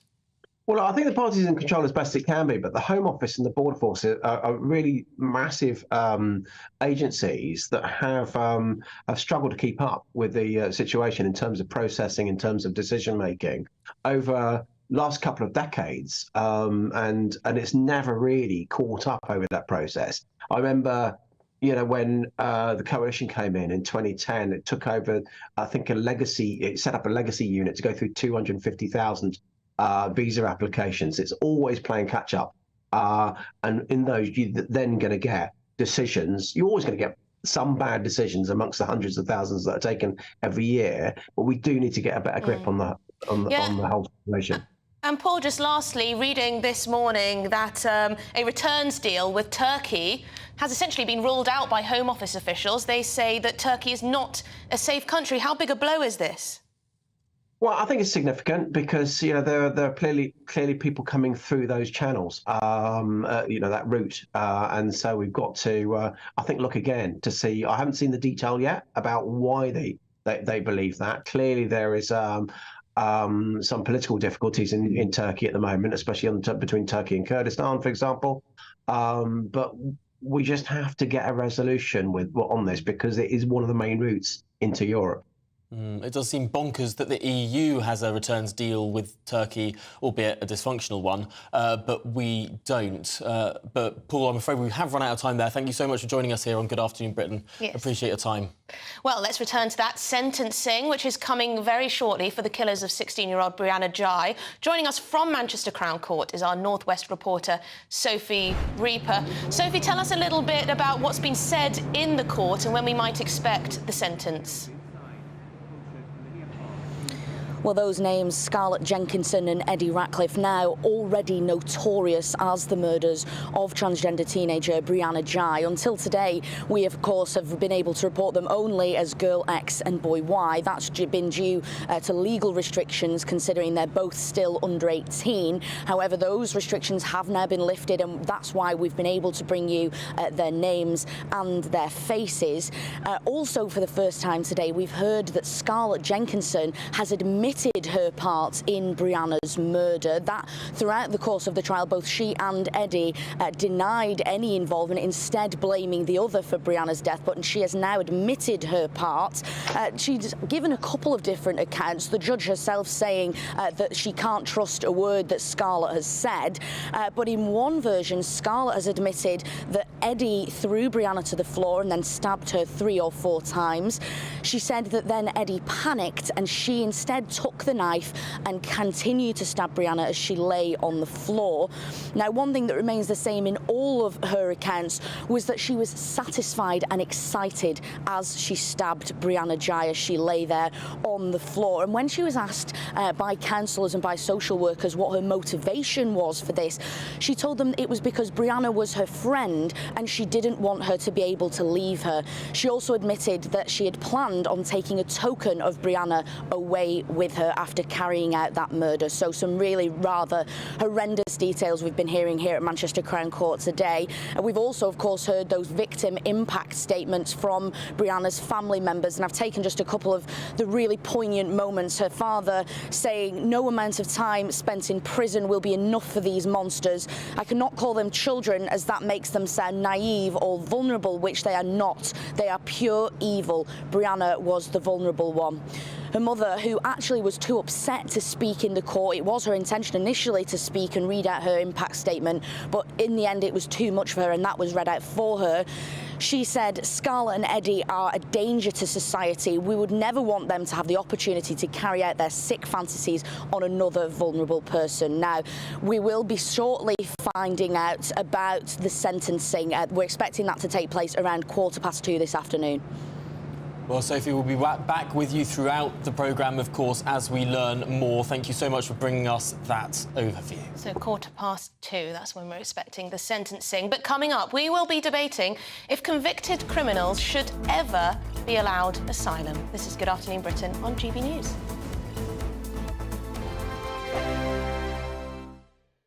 ...2024, a battleground year. The year the nation decides. As the parties gear up their campaigns for the next general election. Who will be left standing when the British people make one of the biggest decisions of their lives? Who will rise? And who will fall? Let's find out together. For every moment, the highs, the lows, the twists and turns. We'll be with you for every step of this journey. In 2024, GB News is Britain's election channel.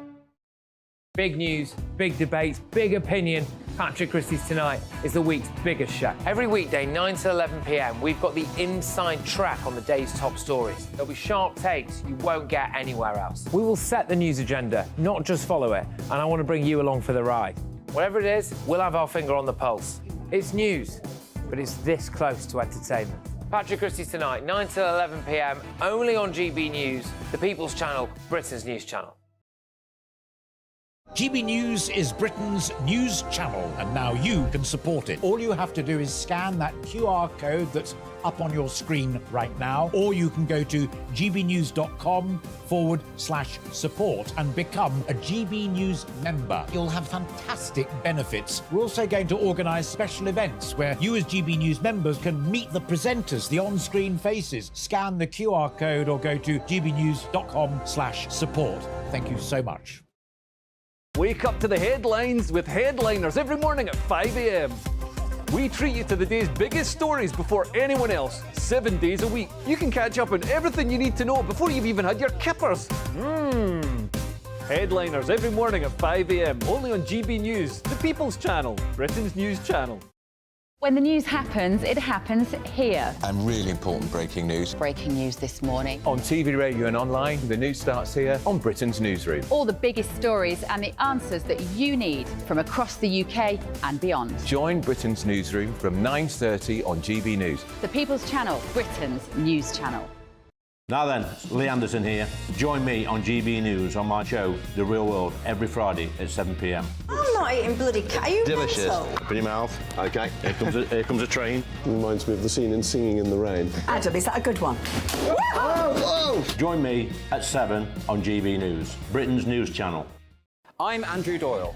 Join me at 7 o'clock every Sunday night for Free Speech Nation, the show where I tackle the week's biggest stories in politics and current affairs with the help of my 2 comedian panellists and a variety of special guests. Free Speech Nation, Sunday nights from 7 on GB News, the People's Channel, Britain's news channel. Have a great Saturday night with me, Leo Curse, on the Saturday Night Showdown. It's a crazy world out there, so come and make fun of it with me, my panel of comedians, and a couple of people who actually know what they're talking about. This Saturday Night Showdown is your front row ticket to the clown show every Saturday, only on GB News, the People's Channel, Britain's news channel.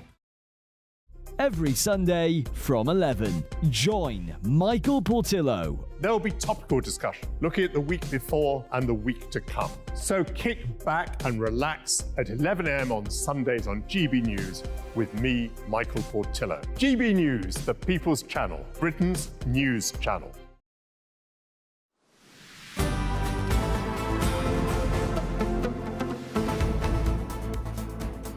Good afternoon, Britain. It's 24 minutes past 1, and the national manhunt for chemical attack suspect Abdul Ezedi continues following a serious assault in South London on Wednesday evening.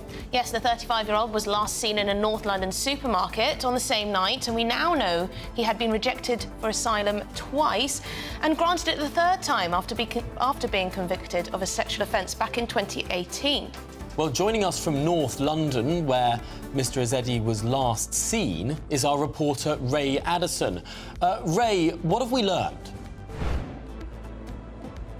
Well, we know that Ezedi was last seen here at this Tesco Express on the Caledonian Road in North London. Now, that was just about an hour after that horrific attack in Clapham, in which the 31-year-old woman and her 2 daughters, 8 and 3, were injured in that suspected chemical attack. Ezedi very much now a suspect in that. We know that he was inside this Tesco Express behind me. He bought a bottle of water, then he left and he turned right. Now, if you turn right and then turn right again, it's about a 5-minute walk to King's Cross. Of course, King's Cross, very much the route to major locations across the United Kingdom. If he'd gone a little bit further up the road, there's St Pancras International. Now, that will get you to France and to Holland, as well as other destinations. And so the police very much, I'm sure, looking at where he could have travelled to and what those potential destinations might have been. Now, the purpose of coming here to the Tesco Express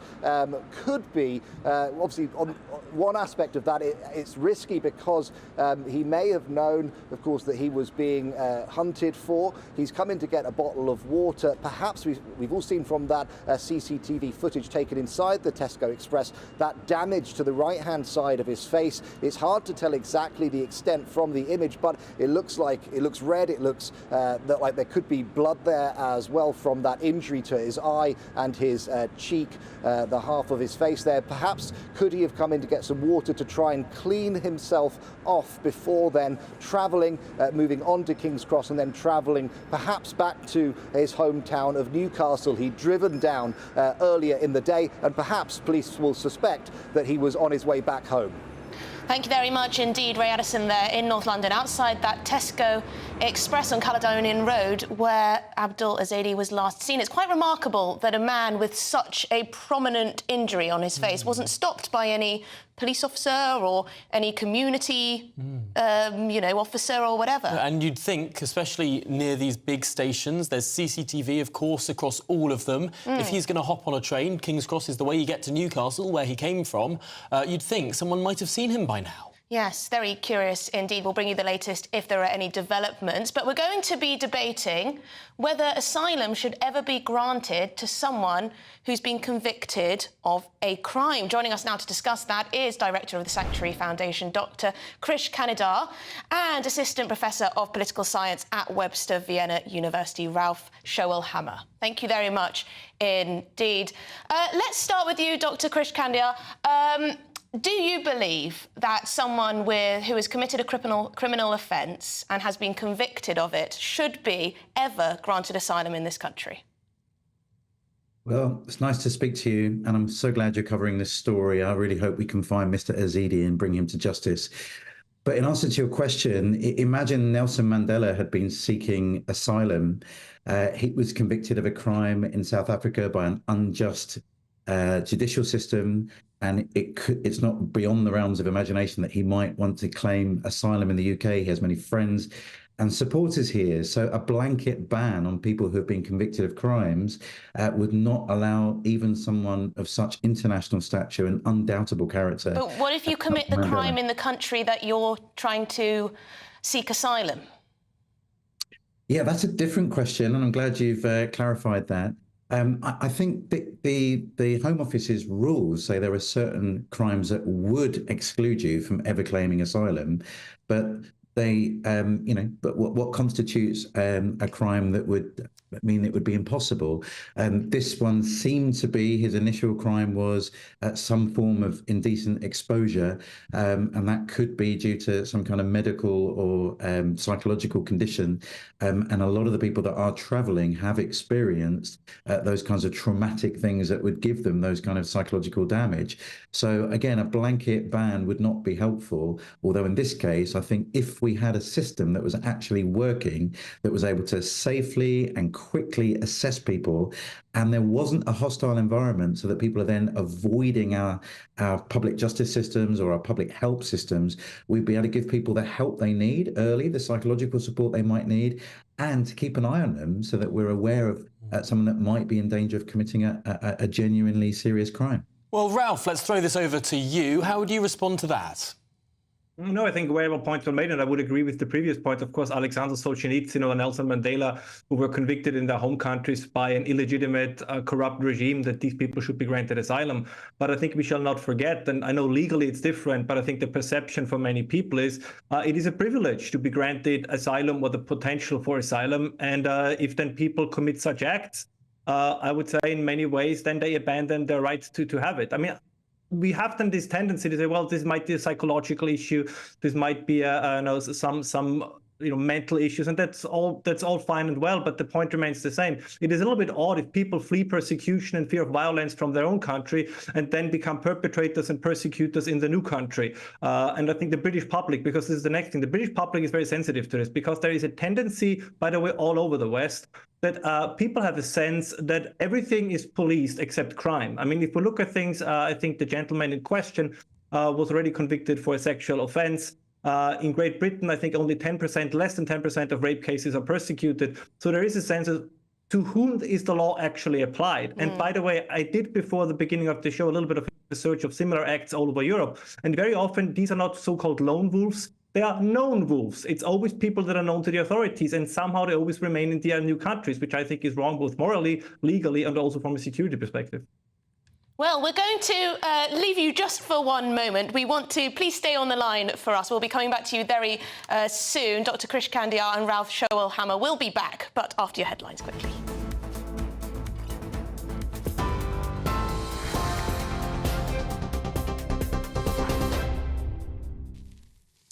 Emily, thank you. Your top stories from the GB newsroom. The two teenagers who murdered Brianna Ghey have been named as Scarlett Jenkinson and Eddie Ratcliffe.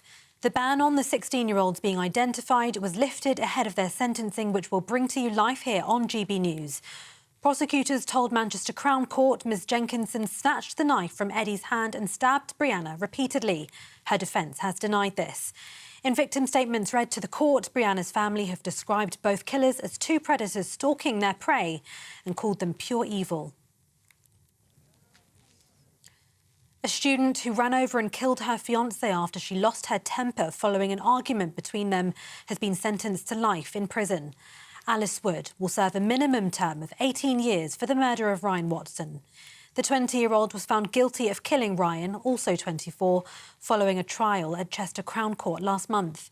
He was hit by the Ford Fiesta Alice was driving near their home in Cheshire, where she'd claimed was a tragic accident. Rishi Sunak says foreign criminals should not be allowed to stay in the UK following the manhunt for refugee and sex offender Abdul Ezedi. The Home Office is facing growing pressure to carry out an urgent review into how Ezedi, the main suspect in this week's chemical attack, was allowed to stay in the UK. The Crown Prosecution Service have confirmed he previously pleaded guilty to one charge of sexual assault in 2018 and one of indecent exposure.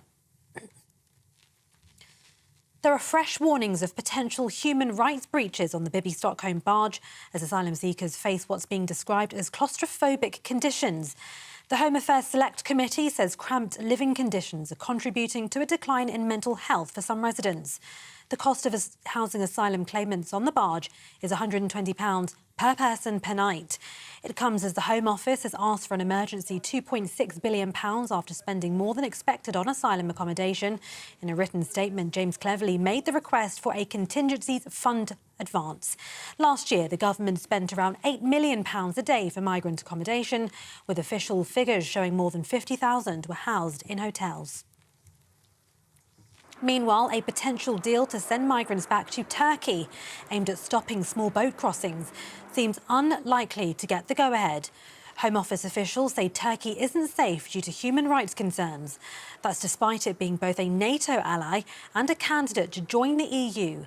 Former Home Secretary Suella Braverman has posted on social media saying she's very concerned about the decision. Downing Street has denied that the potential returns agreement has fallen through. For the latest stories, sign up to GB News alerts by scanning the QR code on your screen or go to gbnews.com/alerts.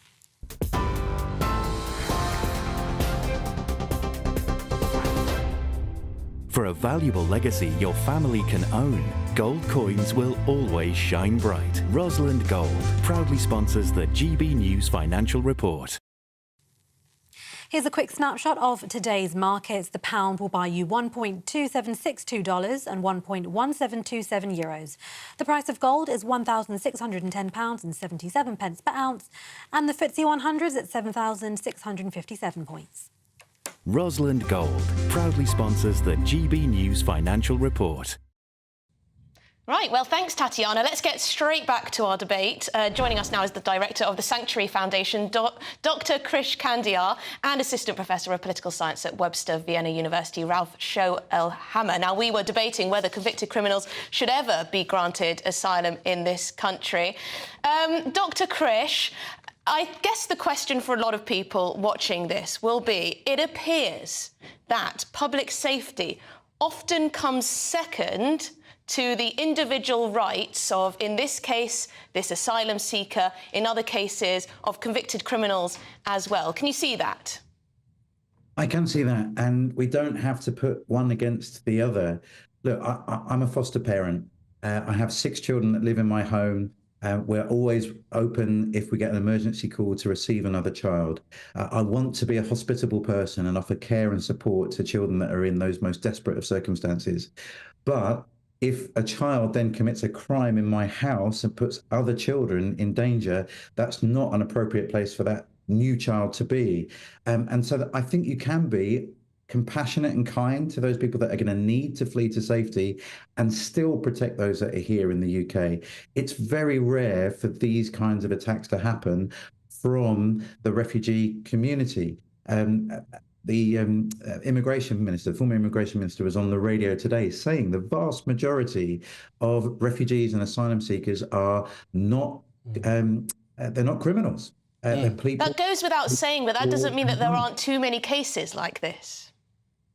Sure, but look, we're dealing with vulnerable people. As a foster parent, many children who have experienced trauma in their past, sadly, have all sorts of ongoing challenges as a result. Now, that isn't true for most children, but for some it is. And it's the same with asylum seekers. People that have had the worst things happen to them sometimes have psychological challenges that they then act out with other people. But it's the minority, not the majority. To say no one should come because we're fearful of some people committing crimes is not appropriate. Yes, the point that Robert Jenrick went on to make this morning is that it's a very small proportion of asylum seekers who do commit crimes. The problem is when they come in illegally rather than legally, we don't know who they are. They throw their documents overboard on the boats, and therefore we don't know to pick the people who are going to be law-abiding from those who aren't. He made the case for the schemes that we've set up for people coming from Hong Kong or Ukraine or even Afghanistan. But we need to get Ralph to get in a chance here. We'll come back to you in a moment, Krish. But Ralph, just your response to those points.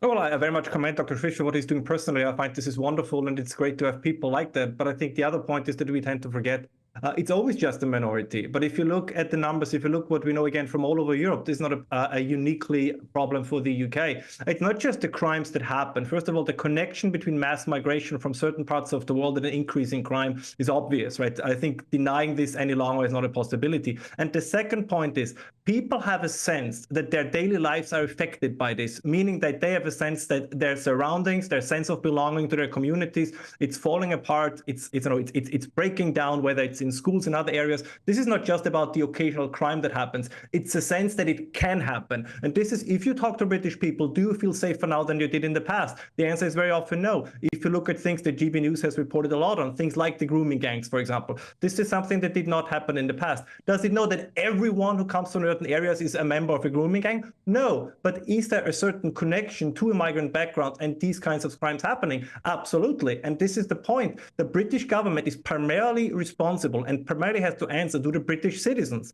And they cannot, out of moral reasons, kind of try to save the entire world. I know these are harsh words, but this is how most people all over Europe and all over the West feel. And I think we have to face that reality. There is a very danger in saying, well, if it's only a small number, basically, nothing we can do about it. For many people, even that small number is enough to make them feel threatened in their daily lives. Krish, last word to you. Look, this incident brought out the worst in humanity. This cowardly attack needs to be punished. We need to bring this man to justice as quickly as possible. But it also brought the best out of our society. Did you see how many people ran to assist that poor woman and her children, putting themselves in danger? For me, that marks true British hospitality. We're willing to offer support to those who really need it. And sometimes that puts us in danger. Well, there you go. Thank you very much indeed, Dr. Krish Kandiar, Director of the Sanctuary Foundation, and Ralph Schoelhammer from Vienna University. Well, I thought both put across a passionate case. That was a very good debate, hearing all sides of the issues, as we do here on GB News. Well, stick with us here on Good Afternoon Britain. We'll be leading up to that sentencing of the killers of Brianna Ghey, and also much more on those big stories of migration and indeed asylum. Our panel is next. Big news, big debates, big opinion. Patrick Christie's Tonight is the week's biggest show. Every weekday, 9 to 11 p.m, we've got the inside track on the day's top stories. There'll be sharp takes you won't get anywhere else. We will set the news agenda, not just follow it, and I want to bring you along for the ride. Whatever it is, we'll have our finger on the pulse. It's news, but it's this close to entertainment. Patrick Christie's Tonight, 9 to 11 p.m, only on GB News, the People's Channel, Britain's news channel. GB News is Britain's news channel, and now you can support it. All you have to do is scan that QR code that's up on your screen right now, or you can go to gbnews.com/support and become a GB News member. You'll have fantastic benefits. We're also going to organise special events where you as GB News members can meet the presenters, the on-screen faces. Scan the QR code or go to gbnews.com/support. Thank you so much. 2024, a battleground year. The year the nation decides. As the parties gear up their campaigns for the next general election. Who will be left standing when the British people make one of the biggest decisions of their lives? Who will rise? And who will fall? Let's find out together. For every moment, the highs, the lows, the twists and turns. We'll be with you for every step of this journey. In 2024, GB News is Britain's election channel. I'm Michelle Dewberry, and I'm not here to tell you what to think. I'd much rather hear what you have to say. So send in your opinions to gbviews@gbnews.com. Keep them clean, and you never know, I might read them out. With my panel here on Jubes & Co, we debate, we get stuck into the issues of the day on a show where all views are welcome, especially yours. GB News, the People's Channel, Britain's news channel.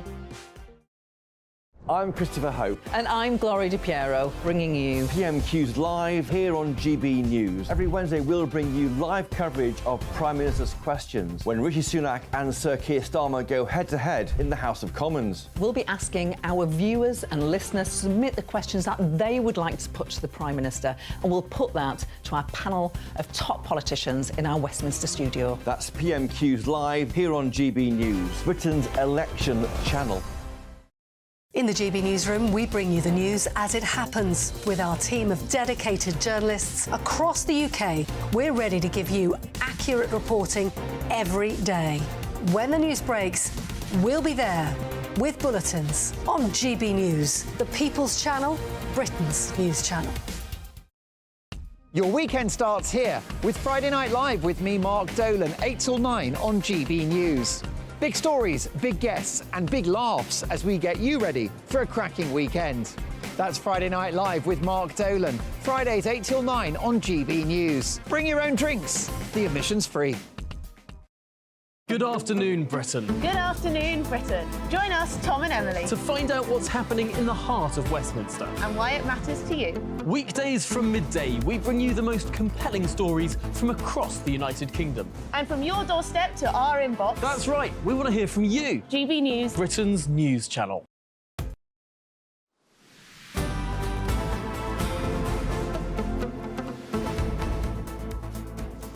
Good afternoon, Britain. It's just coming up to 1:45, and joining us today to cover the biggest stories are the former editor of the Daily Star, Dawn Neeson, and political commentator Benjamin Butterworth. Now, just to say, it is in the next 30 minutes that we're expecting the sentencing of the killers of Brianna Ghey. Scarlett Jenkinson and Eddie Ratcliffe were named this morning as those killers, formerly referred to as Girl Y and Boy X, now known as Scarlett Jenkinson and Eddie Ratcliffe. Their sentencing coming in the next 30 minutes.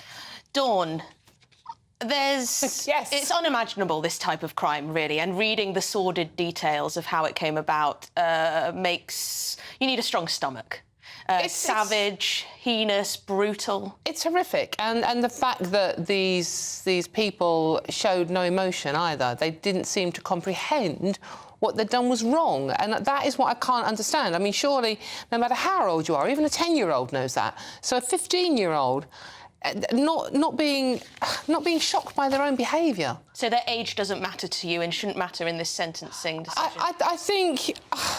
Look, I think they were 15, and I think age always needs... There's not one size fits all with this debate, is there? It's not like it doesn't... You know, various ages, various crimes, and whether we name the children, because that's what they were at the time, it's not... Each case needs to be taken on its merit, I think, in this one. But this is such a shocking crime that I think we've got to be careful not to do a knee-jerk reaction, though, I must admit. Yeah, Benjamin, should they have been named?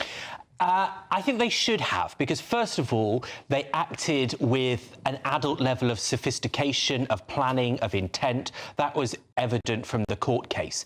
But the mother said that the reason she wanted them to be named now is because they would have been named when they turned 18, and clearly they're going to get a significant sentence, one that means that this will remain in the headlines in one way or another for years to come. And so she wanted to have this ordeal over and done with, to get these names out there, to have the expose of who these two people are, rather than spending 2 years knowing that the intensity of public scrutiny was going to come back round to her. So for that reason, I think it makes sense. But there is a danger in this that, especially with terrorist attacks, that you end up glorifying the attacker more than the victims. And so I appreciate that a lot of the coverage today has still focused on Brianna, on her face, on pictures of the victim, rather than only these two people. And because this story's been around for a while, I don't think anyone's going to remember these two people's names like they do the victims' names, and that's really important. Yeah, that's true. Dawn, lots of people have been emailing in about whether these two were born evil. Do you think someone can be born evil? Big question. Is it nature or nurture? Is it nature or nurture? Gosh, what's the definition of evil? I think you can learn to be evil. I don't think children are born evil. I think there is something that happens in their lives that makes them this way. We know with the killers of little Jamie Bolger, this is not a defence, by the way, not in any way, shape or form, but the lifestyle they led as youngsters themselves, the parenting, in inverted commas, they received, made them behave in a certain way. They were used to watching hardcore porn. They were used to watching the most horrific horror movies, etc. And yet John Venables wasn't fixed by his time in prison. He got out of prison and he started committing offences again. And I wonder whether it's nature or nurture, perhaps his irrelevant, if it becomes hardwired into someone, are there some people who simply can't be changed? Yes, I think there are. I mean, I'm a firm believer in prison being an opportunity to rehabilitate someone as well. But I think there are, you give people one chance, and as that case has proved, there are some people that are beyond help and they should just never come out. Yes, and we, of course, will be bringing these sentencing remarks from the judge when we hear them. Benjamin, can you be born evil? I mean, the ultimate question of that is people often ask, you know, would you kill a baby Hitler, right? Now, that's the example people give, right? Now, we know, actually, that Adolf Hitler had a very abusive father, was probably quite inbred, and so there is a person who did the ultimate, you know, evil in modern times, but we also know he had a very messed up childhood. And I think the truth is that often it's what happens in people's early years that can seriously malwire their brains to behave like that. I think the real question isn't were they born evil, it's can you undo the programming that has led them to behave this way. The strange thing is, from reading some of the descriptions, the details on this, it does seem like they had a relatively normal upbringing.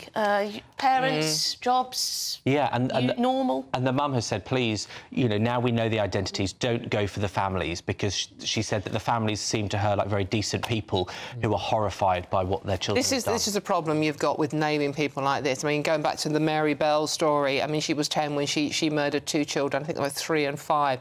But she was kept anonymous because, or she had a new identity because when she came out of prison at the age of 23, she then had a daughter and she's now got grandchildren. So if we knew who she was, you could then target her children and her grandchildren.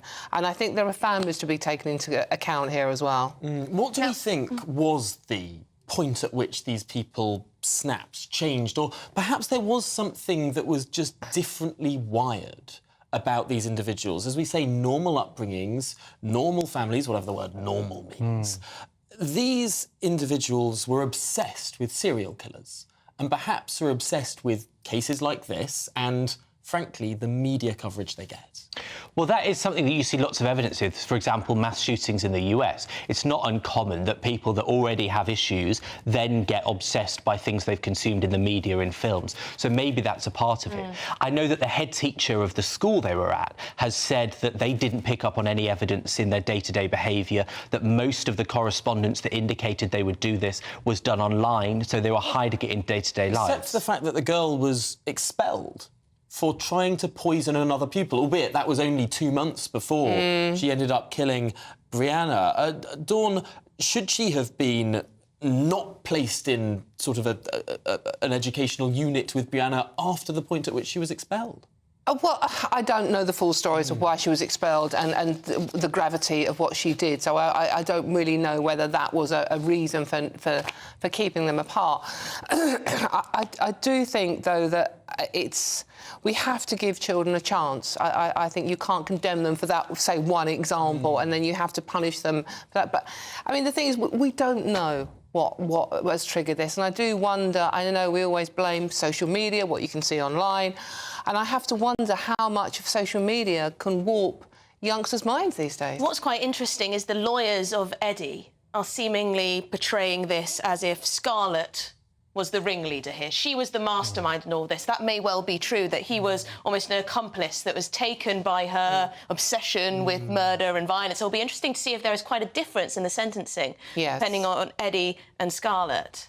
I mean, it will be interesting, but also, I think ultimately, you know, any vaguely, remotely normal, stable child would know right from wrong long before being drawn into that kind of experience.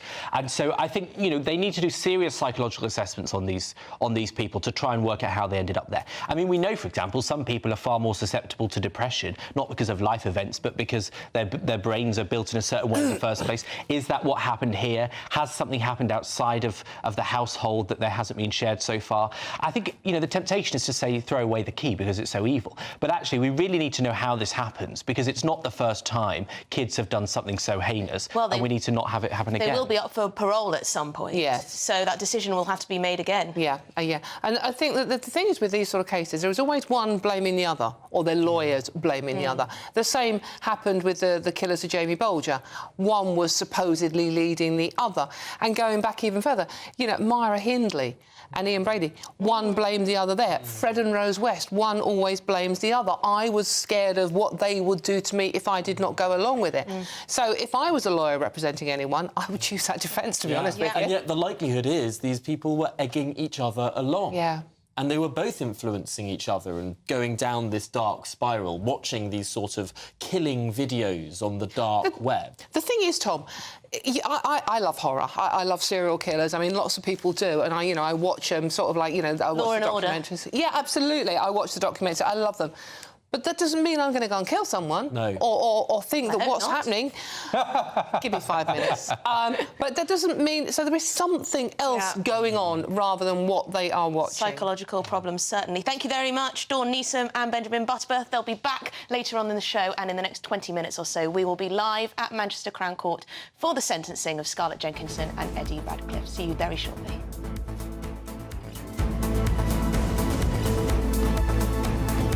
Looks like things are heating up. Boxed boilers, sponsors of weather on GB News.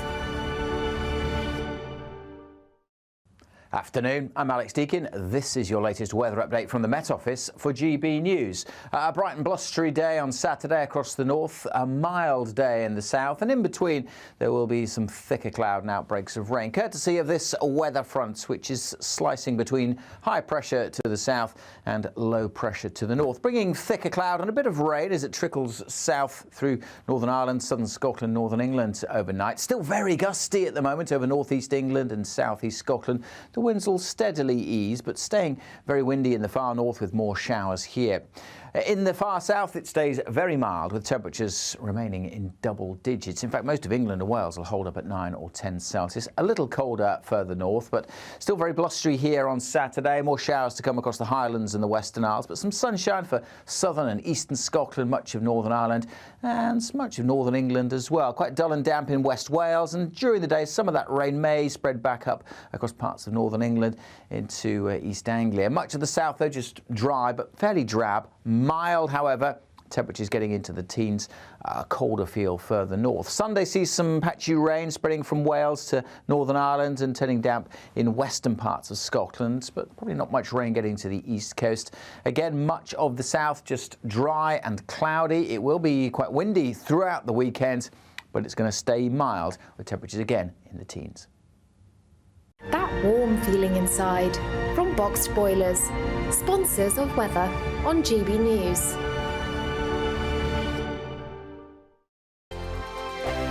Good afternoon, Britain. Good afternoon, Britain. Join us, Tom and Emily, To find out what's happening in the heart of Westminster. and why it matters to you. Weekdays from midday, we bring you the most compelling stories from across the United Kingdom. And from your doorstep to our inbox, That's right, we want to hear from you, GB News. Britain's news channel. GB News, unlike other broadcasters, isn't obsessed with the London-Westminster bubble. We think there's a nation beyond the M25, and that's why we talk about the issues that matter across the land. Join me on State of the Nation, 8 to 9 o'clock Monday to Thursday on GB News. Daisy's listening, and you should too. Every Sunday from 11, join Michael Portillo. There'll be topical discussion, looking at the week before and the week to come. So kick back and relax at 11 a.m. on Sundays on GB News with me, Michael Portillo. GB News, the People's Channel, Britain's news channel. In the GB Newsroom, we bring you the news as it happens. With our team of dedicated journalists across the UK, we're ready to give you accurate reporting every day. When the news breaks, we'll be there with bulletins on GB News, the People's Channel, Britain's news channel. Wake up to the headlines with Headliners every morning at 5 a.m. We treat you to the day's biggest stories before anyone else, 7 days a week. You can catch up on everything you need to know before you've even had your kippers. Headliners every morning at 5 a.m. only on GB News, the People's Channel, Britain's news channel. I'm Andrew Doyle. Join me at 7 o'clock every Sunday night for Free Speech Nation, the show where I tackle the week's biggest stories in politics and current affairs with the help of my 2 comedian panellists and a variety of special guests. Free Speech Nation, Sunday nights from 7 on GB News, the People's Channel, Britain's news channel.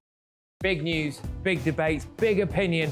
Patrick Christie's Tonight is the week's biggest show. Every weekday, 9 to 11 p.m, we've got the inside track on the day's top stories. There'll be sharp takes you won't get anywhere else. We will set the news agenda, not just follow it, and I want to bring you along for the ride. Whatever it is, we'll have our finger on the pulse. It's news, but it's this close to entertainment. Patrick Christie's Tonight, 9 to 11 p.m, only on GB News, the People's Channel, Britain's news channel. Now then, Lee Anderson here. Join me on GB News on my show, The Real World, every Friday at 7 p.m. I'm not eating bloody cat. Are you Delicious. mental? Open your mouth. OK, here comes a train. Reminds me of the scene in Singing in the Rain. Adam, is that a good one? Whoa! Join me at 7 on GB News, Britain's news channel. When the news happens, it happens here. And really important breaking news. Breaking news this morning. On TV, radio and online, the news starts here on Britain's newsroom. All the biggest stories and the answers that you need from across the UK and beyond. Join Britain's newsroom from 9:30 on GB News. The People's Channel, Britain's news channel. Have a great Saturday night with me, Leo Curse, on the Saturday Night Showdown. It's a crazy world out there, so come and make fun of it with me, my panel of comedians, and a couple of people who actually know what they're talking about. This Saturday Night Showdown is your front row ticket to the clown show, every Saturday, only on GB News, the People's Channel, Britain's news channel.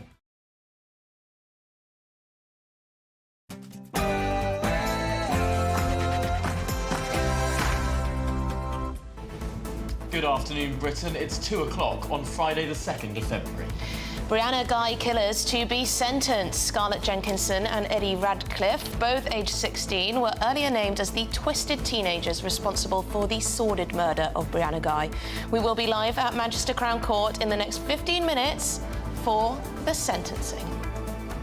Manhunt continues. Abdul Ezedi, the refugee and convicted sex offender suspected of throwing chemicals over a mother and her 2 daughters, was granted asylum on his 3rd attempt after converting to Christianity. Should convicted criminals ever be given sanctuary in this country?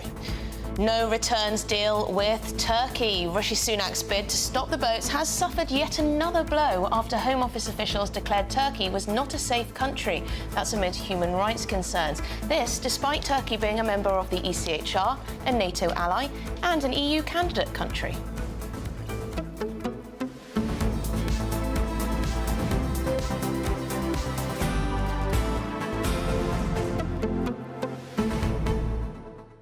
Law and order. That's a theme, a thread running through our biggest stories today. We are expecting the sentencing of the killers of Brianna Ghey in the next 10 to 15 minutes, and we'll bring it to you live as we get it. But in parallel today, this story of a broken asylum system, an asylum system that really could have ended with some pretty horrific scenes. Yes, I mean, lots of you have been getting in touch, enraged, rightfully, in my view, about the fact that a convicted sex offender could be granted asylum in this country because they converted to Christianity. This really is a massive issue. I do worry that our safety is being put at risk, fundamentally at risk, because our system, our asylum system, is not functioning how it should. We can't deport people even if they are convicted criminals. And what else? It feels like our politicians, who keep saying the right things, are hopeless, are powerless in the face of other institutions, in the face of the officials at the Home Office, in the face of the legal system, in the face of activist lawyers. It seems that the elected government doesn't win. We can't even get a returns deal with Turkey as it stands. Anyway, let us know what you think. GBViews at gbnews.com. But first, your headlines with Tatiana.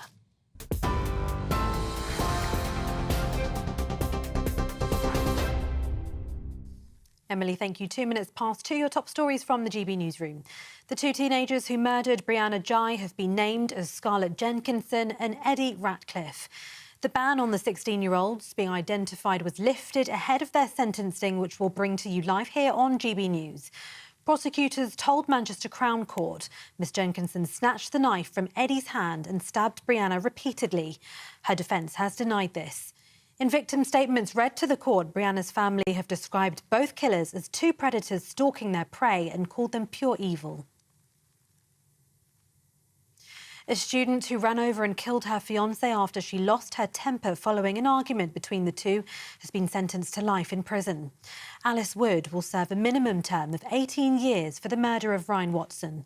The 24-year-old was found guilty of killing Ryan, also 24, following a trial at Chester Crown Court last month.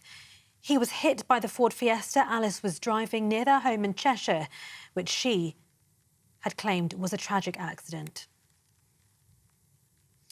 Rishi Sunak says foreign criminals should not be allowed to stay in the UK following the manhunt for refugee and sex offender Abdul Ezedi. The Home Office is facing growing pressure to carry out an urgent review into how Ezedi, the main suspect in this week's chemical attack, was allowed to stay in the UK. The Crown Prosecution Service have confirmed he previously pleaded guilty to one charge of sexual assault in 2018 and one of indecent exposure. Now, there are fresh warnings of potential human rights breaches on the Bibby Stockholm barge as asylum seekers face what's being described as claustrophobic conditions. The Home Affairs Select Committee says cramped living conditions are contributing to a decline in mental health for some residents. The cost of housing asylum claimants on the barge is £120 per person per night. It comes as the Home Office has asked for an emergency £2.6 billion after spending more than expected on asylum accommodation. In a written statement, James Cleverly made the request for a contingencies fund advance. Last year, the government spent around £8 million a day for migrant accommodation, with official figures showing more than 50,000 were housed in hotels. Meanwhile, a potential deal to send migrants back to Turkey aimed at stopping small boat crossings seems unlikely to get the go-ahead. Home Office officials say Turkey isn't safe due to human rights concerns. That's despite it being both a NATO ally and a candidate to join the EU. Former Home Secretary Suella Braverman has posted on social media saying she's very concerned about the decision, and Downing Street has denied that the potential returns agreement has fallen through. The government's offering a £1,000 sign-on bonus for those who choose to join the childcare sector. It's part of a £6.5 million recruitment scheme and comes just 2 months before the first phase of a flagship childcare expansion. It follows the Chancellor's announcement in March last year that eligible families of children as young as 9 months will be able to claim 30 hours of free childcare a week. Children and Families Minister David Johnston told us the government's giving working families the support they need. When children are between 0 and 5 years old, a huge proportion of their brain development happens, up to 80% of their brain development, and that has a big role on what happens to them as children, young people, and then as adults. And so the biggest reason for people to look at this sector is the huge difference they can make to children at the earliest stage. We've already seen over 102,000 parents claim this new offer, which is really strong demand, and it shows that this is something that people out there really want and that's going to make a huge difference to their family finances. Travellers are facing more disruption today as rail services come to a standstill across some parts of the country. Workers at Greater Anglia, C2C and LNER are walking out for 24 hours in their ongoing dispute over pay. Strikes at other companies will also be held tomorrow and on Monday. Union members at all English train operators involved in the dispute are also banning overtime until early next week, leading to further train cancellations. Sir Elton John, former Prime Minister Sir Tony Blair and TV presenter Fiona Phillips are among the guests attending the funeral of Derek Draper. Good Morning Britain presenter Kate Garraway arrived earlier for her husband's service at the church in North London, where they married nearly 2 decades ago. Draper, who battled long-lasting COVID symptoms, died in January at the age of 56. For the latest stories, sign up to GB News Alerts by scanning the QR code on your screen or go to gbnews.com/alerts.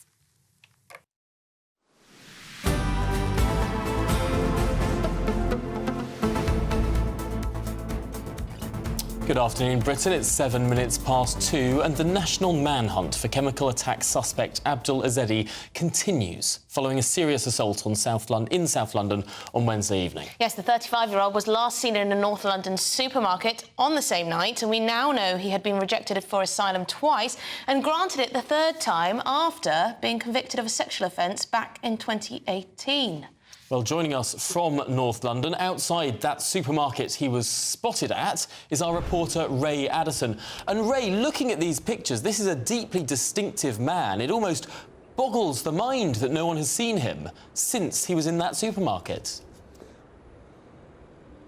Well, absolutely, and police obviously very keen to get that image out there, that distinctive CCTV still taken from the cameras here at this Tesco Express on the Caledonian Road in North London, just 5 minutes away from King's Cross. And I've been inside, and there's a number of staff in there and a security presence as well, and potentially, therefore, for the Met Police, a number of people who would have been able to describe what his demeanour would have been like, whether he made any particular comments or statements, and also potentially and quite importantly the extent of those injuries to the right hand side of his face, and that might help the police to have an idea of how quickly he might be looking to get himself some emergency medical treatment. Now, we know that he was here between around 8:30, possibly 9 o'clock on that Wednesday night. 5 minutes away, you've got King's Cross, then you've got St Pancras International as well, routes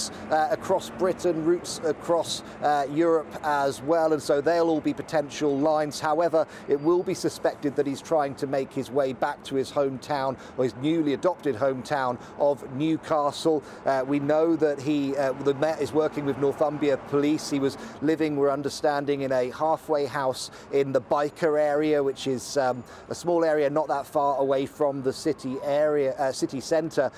Acquaintances who've met him describing him as a very persistent type of guy, a man who doesn't let things go easily. The Met Police, when they issued those images and they made that statement yesterday during the press conference, saying they believe that he is dangerous and urging members of the public, stay away if you think that you come across him, but call 999 urgently. We've heard a bit about his background. We know that he is a refugee from Afghanistan. He travelled to the United Kingdom on a lorry back in 2016, ultimately made 3 claims for asylum. First 2 turned down, third was accepted. That's after he'd been convicted of sexual assault and exposure in January of 2018, that at Newcastle Crown Court, and he did, of course, plead guilty. Why then did he have his third application accepted? Because he converted to Christianity, we understand. A local priest there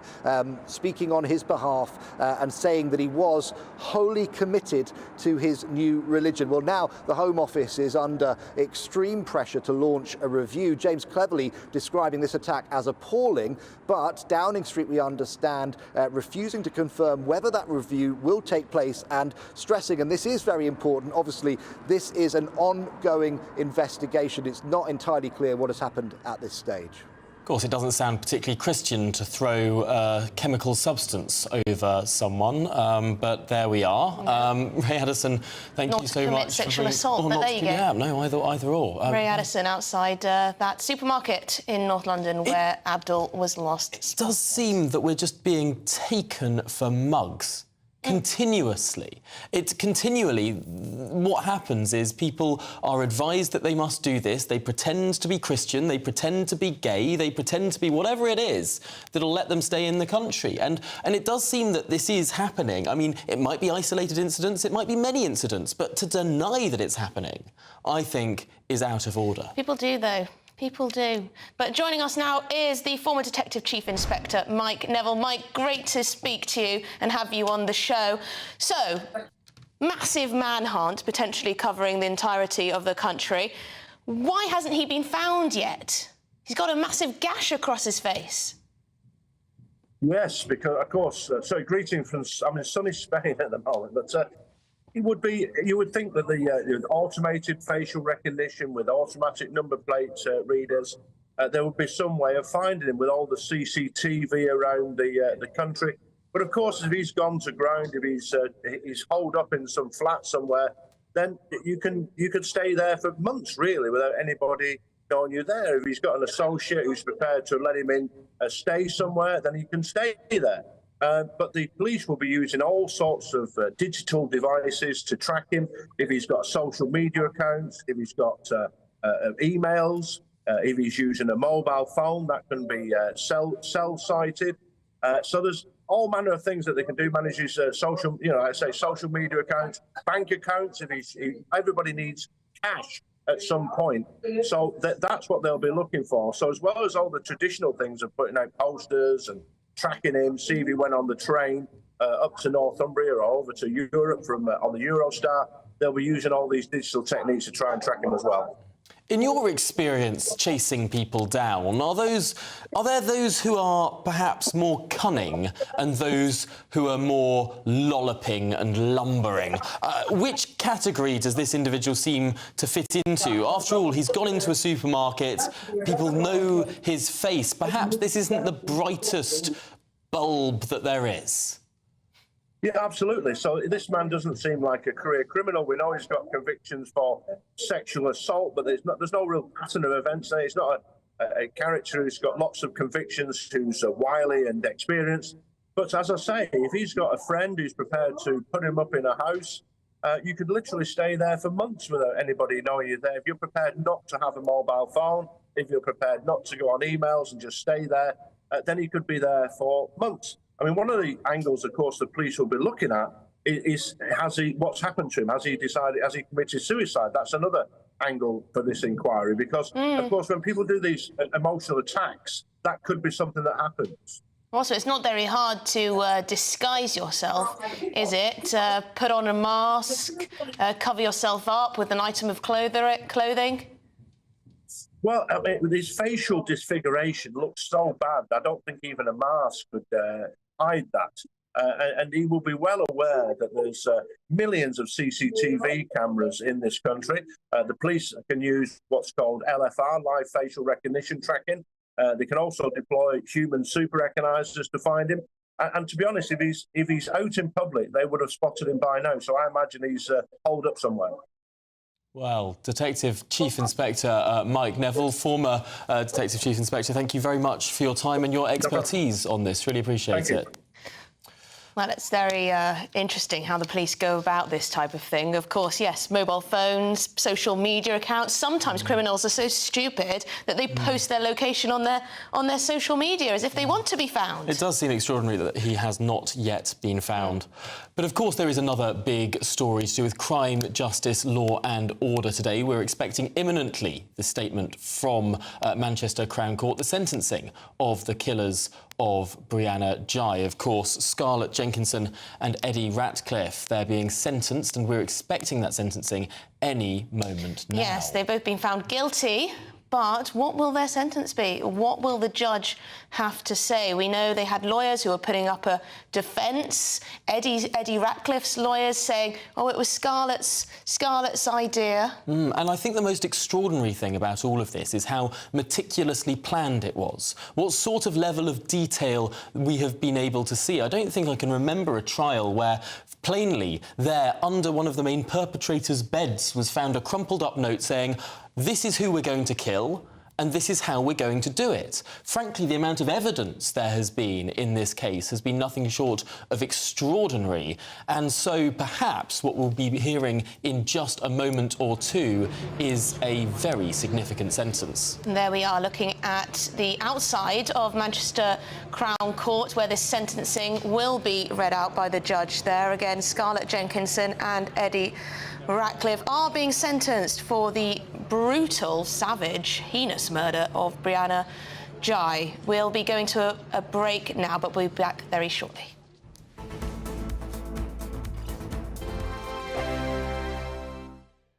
Big news, big debates, big opinion. Patrick Christie's Tonight is the week's biggest show. Every weekday, 9 to 11 p.m, we've got the inside track on the day's top stories. There'll be sharp takes you won't get anywhere else. We will set the news agenda, not just follow it, and I want to bring you along for the ride. Whatever it is, we'll have our finger on the pulse. It's news, but it's this close to entertainment. Patrick Christie's Tonight, 9 till 11 p.m, only on GB News, the People's Channel, Britain's news channel. 2024, a battleground year. The year the nation decides. As the parties gear up their campaigns for the next general election. Who will be left standing when the British people make one of the biggest decisions of their lives? Who will rise? And who will fall? Let's find out together. For every moment, the highs, the lows, the twists and turns. We'll be with you for every step of this journey. In 2024, GB News is Britain's election channel. I'm Christopher Hope. And I'm Gloria Di Piero, bringing you PMQ's Live here on GB News. Every Wednesday, we'll bring you live coverage of Prime Minister's questions when Rishi Sunak and Sir Keir Starmer go head-to-head in the House of Commons. We'll be asking our viewers and listeners to submit the questions that they would like to put to the Prime Minister, and we'll put that to our panel of top politicians in our Westminster studio. That's PMQ's Live here on GB News, Britain's election channel. Join us every night on GB News at 11 p.m. for Headliners, which is 3 top comedians going through the next day's news stories, which is exactly what you need, because when the establishment has gone crazy, you need some craziness to make sense of it. Headliners. You don't have to bother reading the newspaper. We've got it covered for you. Every night at 11 p.m. and repeated every morning at 5 a.m. We won't send you to sleep like some of the other paper review shows out there. So join us 11 p.m. every night on GB News, the People's Channel, Britain's news channel.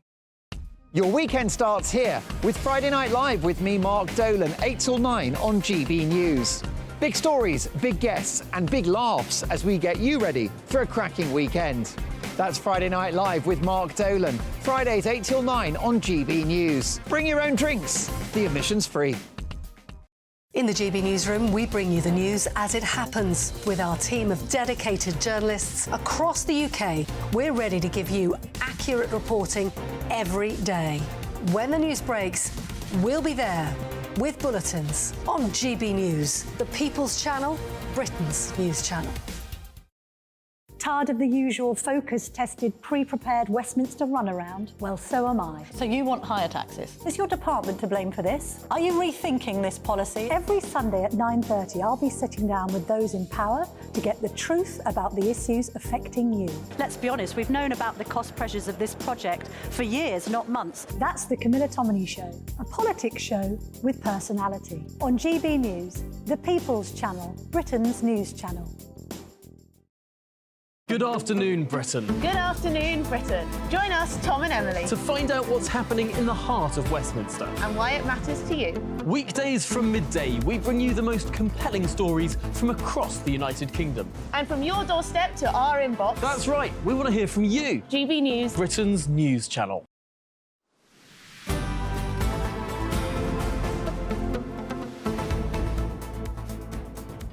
Good afternoon, Britain. It's 2:20 and we're expecting imminently the sentencing of the killers of Brianna Ghey.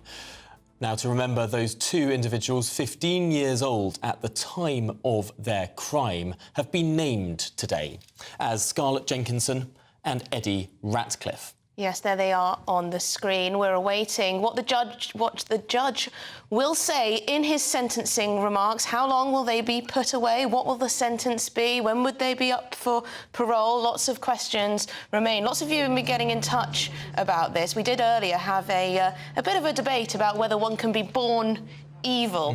And Sid's had quite a lot he says. He says, it's amazing you can even think of having this debate without having a Christian perspective. The answer is yes, we are all born evil. Babies are inherently selfish and self-centred. Well, there you go. He goes on to explain why John says 15, 16-year-olds may not be classed as adults by law until they're 18. Nevertheless, they knew what they were doing. I suspect even if they were much older, they still would have committed the murder. Although John has written in to say these are young adults, not children. Stop calling them children. Although legally, of course, anyone under the age of 18 is a child, and no doubt that will have some effect, some impact upon this sentencing. Stephen has also written in discussing the idea that when they are let out, as they are expected to be let out after some sort of minimum service on parole, Why should we have to pay out to give them new identities? And why should they ever be let out? That's from Stephen, and I believe a lot of people would be in agreement with that. And Lynn, all the way in Cyprus, she has an idea. They should each get twice the age they were when they committed the murder of Brianna, plus the anticipated average remaining length of Brianna's life, 30 years plus 50 years each, to equal the sentence they have given Brianna's parents. Society does not need them, she says. And it just must be said, the sort of quantity of messages that we've got saying that a 12-year minimum would not be enough, that some people have been arguing in favour of the death penalty for these two individuals. Of course, that is not going to happen today. But one of the fascinating things that we will be hearing is not just the number of years that these individuals are put behind bars for, but precisely why the judge came to that conclusion. There will be a comprehensive summing up of the sordid details in this case, many of which have been heard and reported up until now. I mean, it's pretty grim reading and listening to the details around this case, how they lured Brianna into a park in Cheshire and brutally murdered her. 28 times they stabbed her. It's hard to imagine how at such a young age, 15 years old, you could even come up with the idea of doing something like that. But having read about them, they were very much obsessed with the act of murder, the act of torture, the act of killing. They were obsessed by it. And frankly, there's been some discussion in the media about the boy's autism. Yeah. About the sense that perhaps are these individuals not entirely culpable. Dave has written in to admonish that idea, saying just because Scarlett Jenkinson and Eddie Ratcliffe have been diagnosed with autism and ADHD does not detract from their heinous nature of their crime. Their IQ will be high enough to understand their actions, but their EQ unfortunately doesn't understand the devastating effects on Brianna's and even their own families. Their lack of remorse supports this, and they should never be released. Yes, and it's quite interesting because according to their background, they weren't stupid. They probably were reasonably intelligent, judging by the fact they were... Eddie, for example, was doing 9 GCSEs, aspiring to go to university to study microbiology. And of course... And went down this path. Absolutely. Please do get in touch with your thoughts. gbviews@gbnews.com. We'll be coming to them through the show. And we, of course, will be returning to Manchester Crown Court as soon as this sentencing begins. Yes, well, a deal to send illegal migrants back to Turkey looks unlikely. That's because the Home Office, well, the officials there have declared that the NATO member state is unsafe. In a major blow to Rishi Sunak's Stop the Boats mission, civil servants said they have concerns about Turkey's human rights record. Yes, so 3,000 illegal migrants from Turkey landed on British shores in 2023 alone. So they're one of the most represented nationalities for those crossing in small boats. Catherine, can you bring us... Catherine Forster, our political correspondent, is here. Catherine, thank you very much indeed. So what do we know about the reasoning behind why these Home Office officials have said Turkey is not safe enough for a returns deal? Yes, so Home Office officials have said that Turkey is, quote, a state that does not meet the criteria of being generally safe. I think news to a lot of people. Many Brits go on holiday to Turkey. It is, of course, a country in Europe, a member of NATO, etc. But what they're saying is they have concerns over its human rights, specifically the ECHR. Yes, we hear about it with Rwanda, and here we go again. They say that basically Turkey do not always comply with the ECHR in the way that they should. And also that the majority of Turks who come illegally on small boats are claiming asylum because they are political opponents of the regime and would likely be jailed in Turkey. Now, this is yet another battle on one of many fronts that Rishi Sunak is fighting and apparently losing in his quest to stop the boats. I think there'll be a lot of surprise that one of those battles he's facing is with civil servants in his own Home Office. And the former Home Secretary, Suella Braverman, has been tweeting her astonishment, pointing out that Turkey is a member of the Council of Europe, a NATO ally, and a candidate for EU accession. She's tweeted out Conservative MP Neil O'Brien, who has screenshotted 2 articles and put them side by side, one of which is the Times report on this plan to send people back to Turkey falling through. The other is the manhunt, of course, for the guy, Abdul Ezedi, who's being sought for those horrific alkaline attacks. And he has put them together and he has said, what about the safety of people in the United Kingdom? The balance is all wrong. Having a look at some of the views from GB viewers watching today, I think a lot of people would subscribe to that sentiment. It does seem that this is going to be a question that many people across the country are asking. Why does the government seem to not have a grip of these situations? Why does it seem to be that officials, rather than ministers, are calling the shots? After all, it was Robert Jenrick who began these negotiations, suggesting that Turkey should be a partner to be able to have a returns agreement with. And today we learned that it's officials who are saying that can't possibly happen. Could ministers simply override these officials?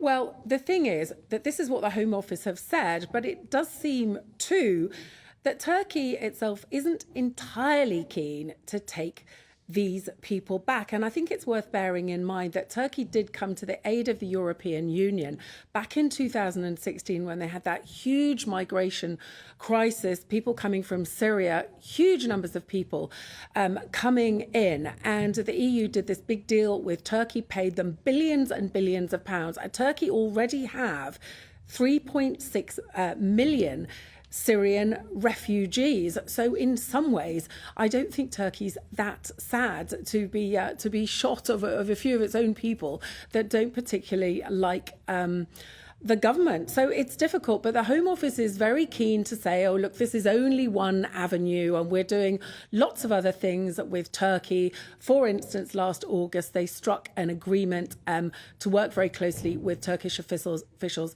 cracking down on the smuggling gangs, because in fact a lot of these dinghies that are used to transport people across the channel are in fact made in Turkey. So National Crime Agency, people from here going over there, working with the Turkish officials there. So that's what the Home Office say. But in terms of messaging, it's a dreadful look, isn't it? Again, this is another of Rishi Sunak's plans, and it's going wrong. And we've got the battle in the House of Lords over the safety of Rwanda bill. That's going to go for many more weeks, and then potentially a battle in the courts. No real prospect at the moment, it seems, of stopping the boats. Well, thank you very much, Catherine Forster, GB News political correspondent there. Now, we're still waiting for the judgment, for the sentencing of these killers of the 16-year-old Brianna Ghey. We'll be live at Manchester Crown Court as soon as that starts. But in the meantime, here are your latest headlines.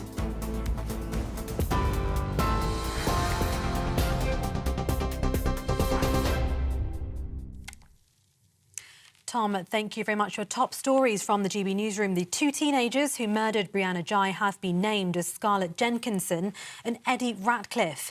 The ban on the 16-year-olds being identified was lifted ahead of their sentencing, which we'll bring to you live here on GB News shortly. Prosecutors told Manchester Crown Court Ms Jenkinson snatched the knife from Eddie's hand and stabbed Brianna repeatedly. Her defence has denied this. In victim statements read to the court, Brianna's family have described both killers as 2 predators stalking their prey and called them pure evil.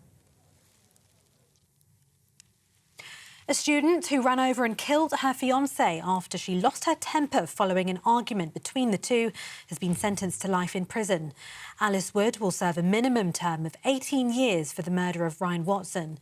The 24-year-old was found guilty of killing Ryan, also 24, following a trial at Chester Crown Court last month. He was hit by the Ford Fiesta Alice was driving near their home in Cheshire, which she had claimed was a tragic accident.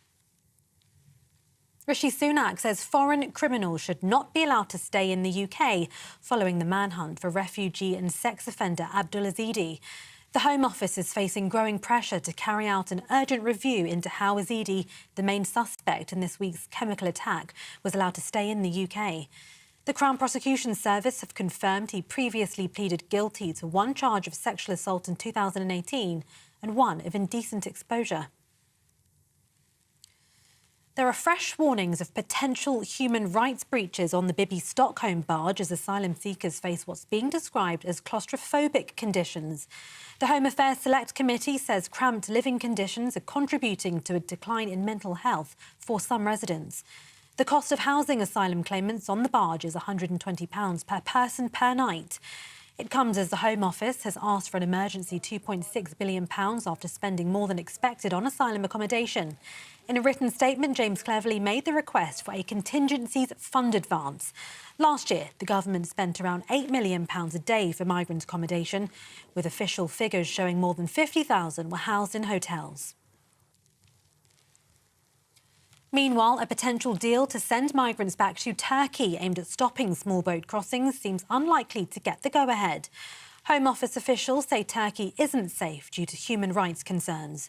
That's despite it being both a NATO ally and a candidate to join the EU. Former Home Secretary Suella Braverman has posted on social media saying she's very concerned about the decision. And Downing Street has denied that the potential returns agreement has fallen through. For the latest stories, sign up to GB News Alerts by scanning the QR code on your screen or go to gbnews.com/alerts.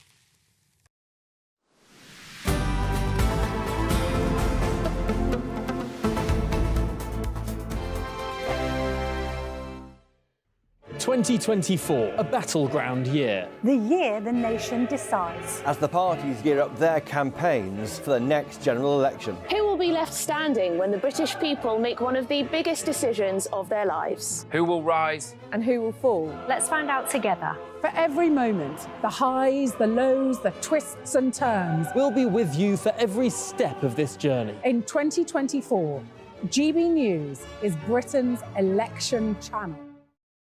Big news, big debates, big opinion. Patrick Christie's Tonight is the week's biggest show. Every weekday, 9 to 11 p.m, we've got the inside track on the day's top stories. There'll be sharp takes you won't get anywhere else. We will set the news agenda, not just follow it, and I want to bring you along for the ride. Whatever it is, we'll have our finger on the pulse. It's news, but it's this close to entertainment. Patrick Christie's Tonight, 9 to 11 p.m, only on GB News, the People's Channel, Britain's news channel. GB News is Britain's news channel, and now you can support it. All you have to do is scan that QR code that's up on your screen right now, or you can go to gbnews.com/support and become a GB News member. You'll have fantastic benefits. We're also going to organise special events where you as GB News members can meet the presenters, the on-screen faces. Scan the QR code or go to gbnews.com/support. Thank you so much. Wake up to the headlines with headliners every morning at 5 a.m. We treat you to the day's biggest stories before anyone else, 7 days a week. You can catch up on everything you need to know before you've even had your kippers. Headliners every morning at 5 a.m, only on GB News, the People's Channel, Britain's news channel. When the news happens, it happens here. And really important breaking news. Breaking news this morning. On TV, radio and online, the news starts here on Britain's Newsroom. All the biggest stories and the answers that you need from across the UK and beyond. Join Britain's Newsroom from 9:30 on GB News. The People's Channel, Britain's news channel. Now then, Lee Anderson here. Join me on GB News on my show, The Real World, every Friday at 7 p.m. I'm not eating bloody cat. Are you Delicious. mental? Open your mouth. OK, here comes a train. Reminds me of the scene in Singing in the Rain. Adam, is that a good one? Whoa! Join me at 7 on GB News, Britain's news channel. I'm Andrew Doyle. Join me at 7 o'clock every Sunday night for Free Speech Nation, the show where I tackle the week's biggest stories in politics and current affairs with the help of my 2 comedian panellists and a variety of special guests. Free Speech Nation, Sunday nights from 7 on GB News, the People's Channel, Britain's news channel. Have a great Saturday night with me, Leo Curse, on the Saturday Night Showdown. It's a crazy world out there, so come and make fun of it with me, my panel of comedians, and a couple of people who actually know what they're talking about. This Saturday Night Showdown is your front row ticket to the clown show every Saturday, only on GB News, the People's Channel, Britain's news channel. Every Sunday from 11, join Michael Portillo. There will be topical discussion, looking at the week before and the week to come. So kick back and relax at 11 a.m. on Sundays on GB News with me, Michael Portillo. GB News, the People's Channel, Britain's news channel.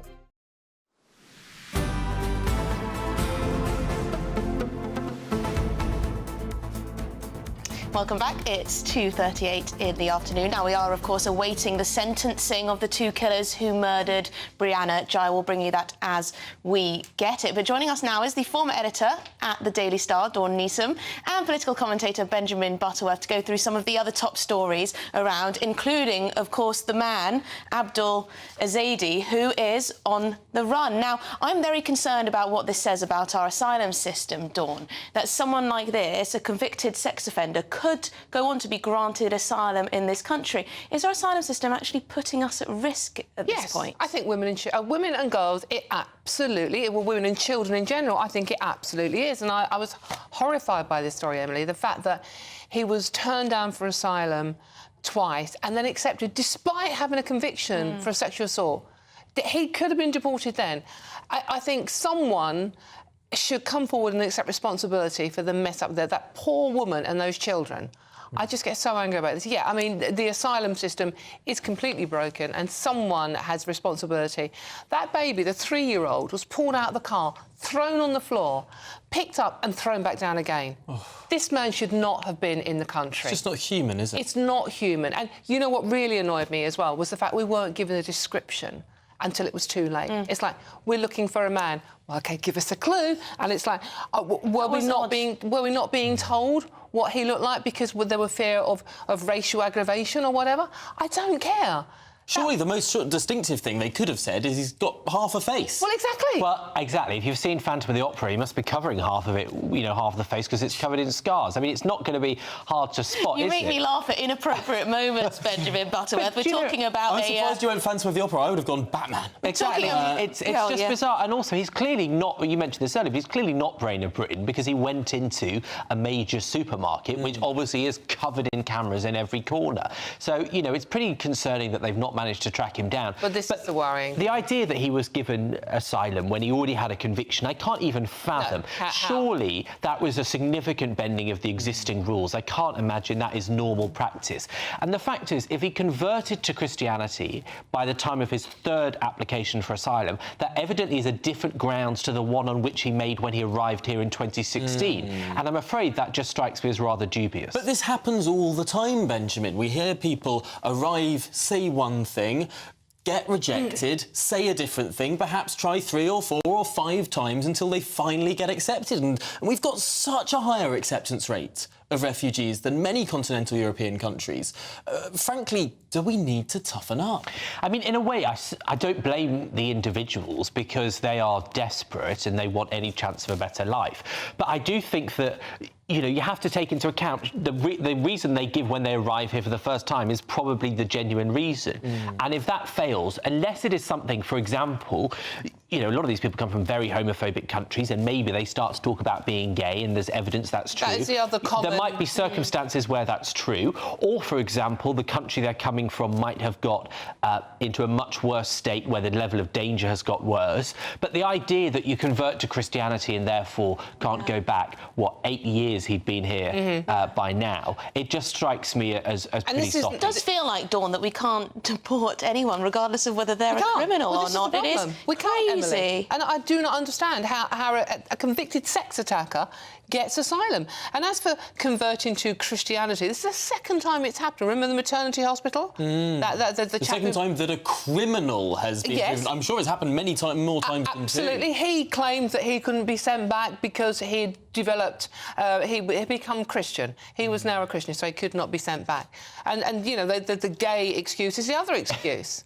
It's just outrageous. Reminds me of a lot of people who, when the kids get to 10 years old and they need to get into the good school, they suddenly become Catholics. You know, it's all very convenient that he found this thing that meant he couldn't go back to Afghanistan. Because he was from Afghanistan, and of course, if you are Christian in Afghanistan, the claim is that he would have been persecuted there. And this brings us on to something else that we were discussing, which is the returns deal with Turkey that does not look like it's going to be happening. Now, we did ask the Home Office Minister Tim Loughton, MP, earlier about all this. He didn't seem to know the detail yet, because this just came out this morning.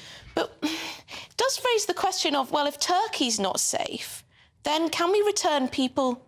We can't really return people anywhere besides Western nations. Other countries do seem to be able to return people. Why is it such a problem in this country? Frankly, why has the EU got a returns agreement with Turkey? Although it's not a perfect returns agreement, many EU countries are complaining that it's juddery and shoddy and doesn't work and whatever. But the principle of having one is OK for the EU, but not OK for the British legal system, for the Home Office. This is a problem. It's OK for some countries, but not us. Are our standards just too high? Our standards are just too low. We need to be tougher. But I think this idea that Turkey's a safe country is a bit simplistic because, sure, it's safe to go on holiday. It's going to be safe for most people in Turkey who aren't politically active in a particular way. It's probably absolutely fine for tens of millions of people in that way.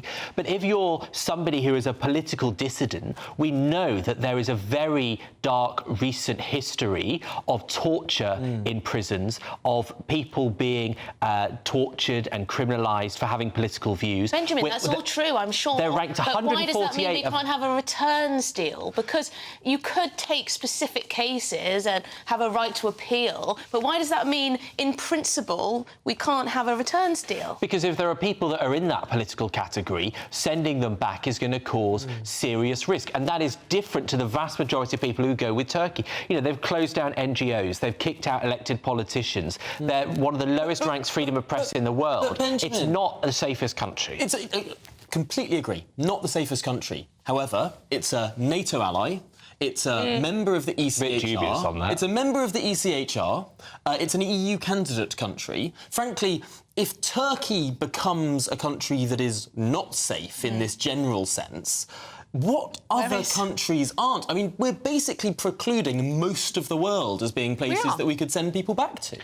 I mean, frankly, the fact that I don't think it ever will join the EU, not anytime soon, that's the kind of lie that people like you put when we had the EU referendum. It's a fact it's an EU candidate country. No, he was just banging on about regulations. It's just not going to happen. But look, you know, I think the EU and Britain, if it was still in it, God hoping, should put pressure on countries like Turkey to say that if you don't clear up these issues, then you can never get in. But the fact is, in the past sort of 8 years, Turkey has gone backwards in terms of its human rights treatment, which is one of the reasons why I think it's very unlikely to get into the EU. That doesn't mean that there couldn't be a default, that if you come illegally from Turkey, you are returned to Turkey. The bottom line with this, Emily, is we need to do something. As we saw last night in Clapham, this is going to start... I hate to say it, but I think this is going to start happening more and more because we don't know who is coming over here. We don't know what their backgrounds are. And we need to sort out this asylum system before there are more injuries and more like that awful attack on that woman. And, Benjamin, this is a point that Robert Jenrick, the former immigration minister, made this morning, that this is the distinction between illegal and legal claims of asylum, legal migration versus illegal migration. For example, if we take people directly from refugee camps in the Middle East, as we have done and as we have a proud tradition of doing, if we take people directly from Ukraine, directly from Hong Kong, directly from Afghanistan, we know who they are. If we take people who've arrived on boats who've thrown their documents overboard, we don't know if they've got criminal convictions. We don't know if they're the kind of person who would throw a baby on the floor or chuck acid in someone's face.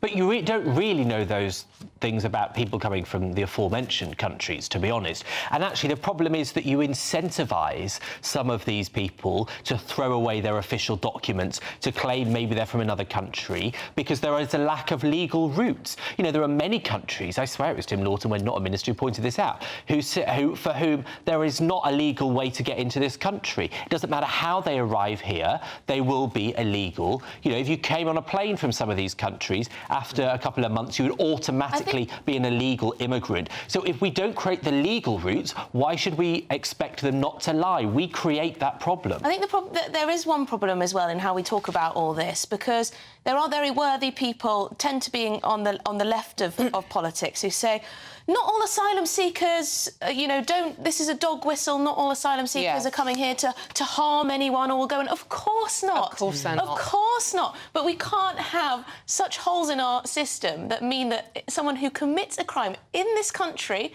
not elsewhere, in this country, can be granted asylum. And this is it is just crazy. This is the problem, Emily. We are now being frightened, especially women. We're frightened to speak out because you're accused of tarring all asylum. So I'm going to interrupt you. The sentencing of Brianna Ghey's killers has just started taking place at Manchester Crown Court.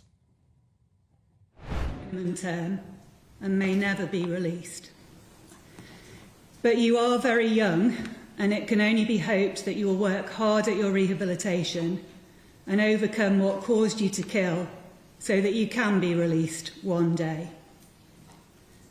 Before I pass sentence, I need to explain how I have decided on the minimum terms. It will take a while to explain everything.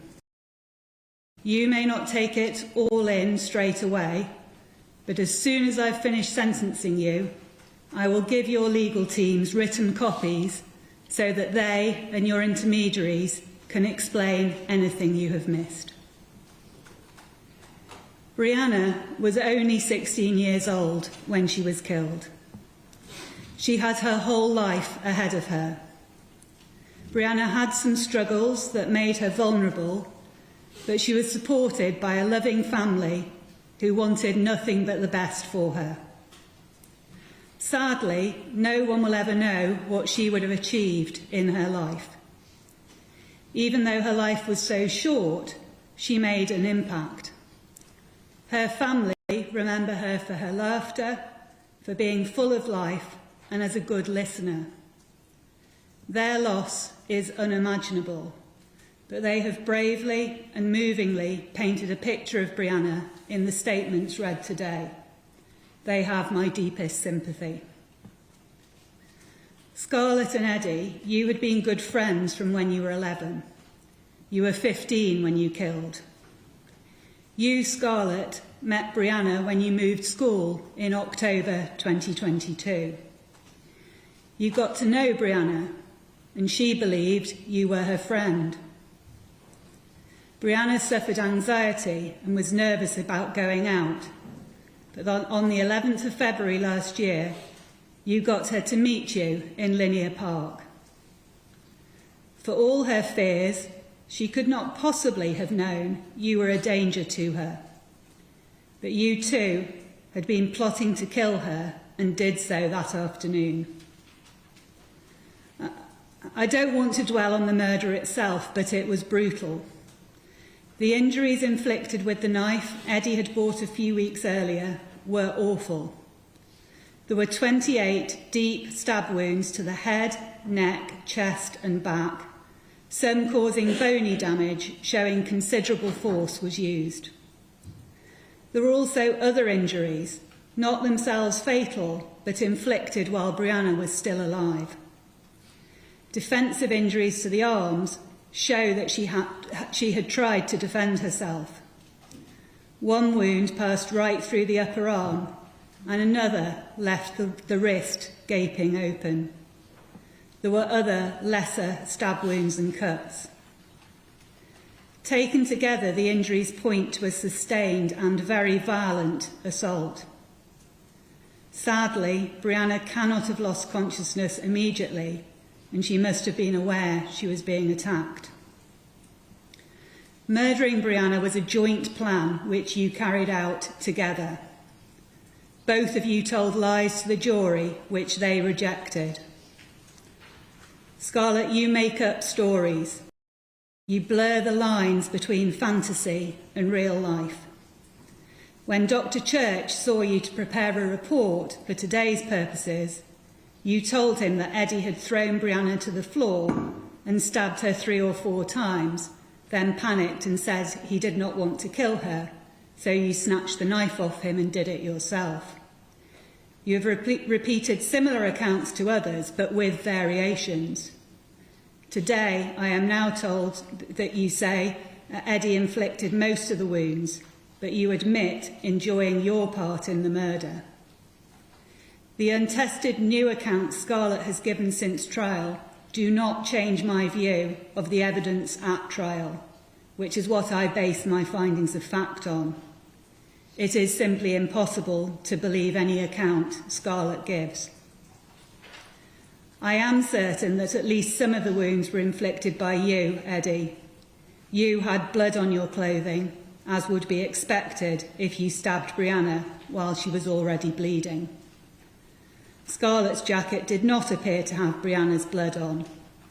In her pre-sentence report, she tried to explain that by saying it had been washed, but other evidence suggests otherwise. There was conflicting expert forensic evidence. I had the chance to assess that evidence. I have weighed it carefully alongside the other available evidence, including the messages that show that you, Eddie, were planning to stab Brianna with your knife. Beyond being sure Eddie inflicted some of the wounds, I cannot be sure precisely who did what. That does not matter for today's purposes. I sentence you on the basis that both of you played a full part in killing Brianna and both intended she should die. I must follow the principles in Schedule 21 of the Sentencing Act 2020, with reference also to the guidelines for sentencing children and young people and those with mental and developmental disorders. I have treated each of you as individuals. I have thought about all the evidence I heard during the trial and the many reports I have read about you. This case is unusual and it has shocked the public. I have thought very carefully about the features that are relevant to sentencing. One of the most important features is your age. The law recognises that children and young people are to be treated differently from adults. The minimum terms that I will impose on each of you will be much shorter than that which an adult would receive. The messages you exchanged and the contents of the notebooks found in Scarlett's bedroom show a clear plan to kill Brianna and other people and provide insight into your minds. Before reaching any conclusions, I have taken account of all the evidence. Individual messages cannot be viewed in isolation or out of context. The findings I make are those I am sure of. You, Scarlett, introduced the idea of killing people. At first, this was fantasy, but it developed into something real. By January 2023, you had a real desire to kill someone, which you shared with Eddie, asking him to help. You had a list of people you wanted to kill, mostly people you did not like. You did like Brianna, though. You were drawn to her. You thought she was different and interesting. You mentioned Brianna to Eddie and told him she was transgender. You talked of wanting to kill her. You tried to poison her by getting her to take ibuprofen tablets which made her ill. You made a plan to kill a boy in Linear Park by slashing his throat and stabbing him, but he did not respond to messages, so you used that plan for Brianna. You knew she was vulnerable and needed friendship. You abused that. You were going to kill Brianna on the 28th of January, but her plans changed and she could not come. you made a new plan for the 11th of February, the day of the murder. Your motivation, Scarlett, was to act out your fantasies. The messages show you wanted to make a real victim feel pain and fear. When Brianna did not come on the 28th of January, you told Eddie that you wanted her to die really badly and that you wanted to see the pure horror on her face and hear her scream in pain. You suggested you wanted to keep some body parts, like a piece of flesh and an eyeball. 2 days before the murder, you said you were excited. Afterwards, you sent messages to people, drawing attention to the murder. You told Dr. Church you were excited during the murder and that you found it satisfying. Brianna's injuries show that she was killed with exceptional brutality, and the knife was used to inflict far more damage than needed to cause death. You, Eddie, did not show the same interest in killing as Scarlett did, or at least I cannot be sure you did. In some earlier messages, you tried to encourage Scarlett to think about other things, but as Scarlett's fantasies developed into real plans, you gave support and encouragement to her. The evidence shows that you were good friends and that you were able to question Scarlett and to say no to helping when it did not suit you. In some ways, Scarlett looked up to you. She saw you as cleverer than her. You saw her as someone who could help you socially, particularly talking to the girl you liked. You seem to have seen Scarlett's plans as a project. You were happy to help carry out the plans when you had nothing better to do. You were not involved in the first effort to kill Brianna by giving her tablets. But when Scarlett told you about that, you quickly offered suggestions about other ways to poison her. Scarlett was not the only friend you exchanged messages about death and killing with. You added details to Scarlett's plans, including the use of code words for when the attack was to start. The day before Brianna's murder, you asked Scarlett, "Have you asked it if it can go out tomorrow so we don't repeat last time?" suggesting you also wanted the plan to be carried through. It would, in my judgment, be wholly wrong to treat you as being under Scarlett's control. I also reject the idea that you only helped so Scarlett would help with your approaches to the girl.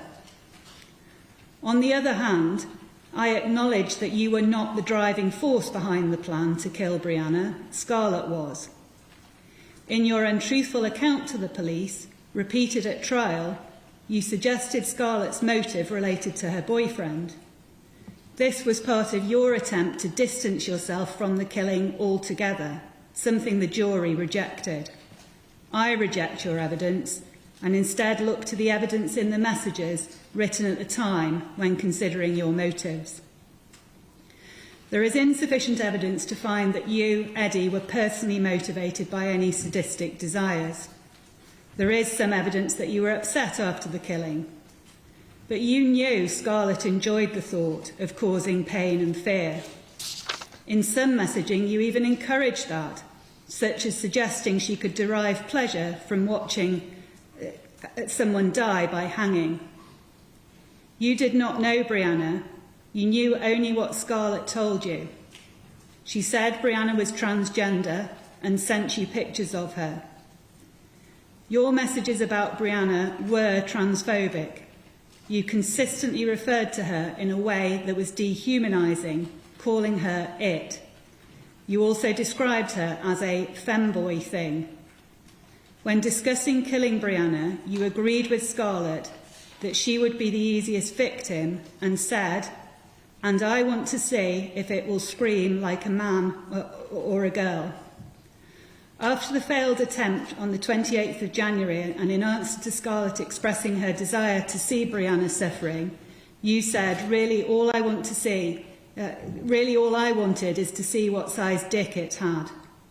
Because Scarlett is an unreliable witness, I will not use her evidence that you had a problem with gay and transgender people against you. nor will I dwell on the unpleasant messages about someone being gay and what you might do to them. But in your messages about Brianna, you undoubtedly displayed hostility towards her based on her transgender identity. Your explanation is that you were just copying language used by friends, including Scarlett, to fit in. Throughout the messaging, Scarlett almost always referred to Brianna as a girl and used the pronouns she and her, so you were not following Scarlett's lead. It may be that you picked up some of this language and the hostile views at school, but after considering all the evidence I have about you, I am satisfied that you are quite capable of holding your own views. I have now seen a great deal of expert evidence about you. For the record, I will upload to the digital case system a list of all the material I have considered. At an earlier stage in the proceedings, I had the advantage of hearing some evidence from Dr. Crawford, the psychiatrist at your unit, and from Dr. Bowers, a psychologist. I have also carefully considered the written evidence of Dr. Diggle. I have paid close attention to your presentation during the trial.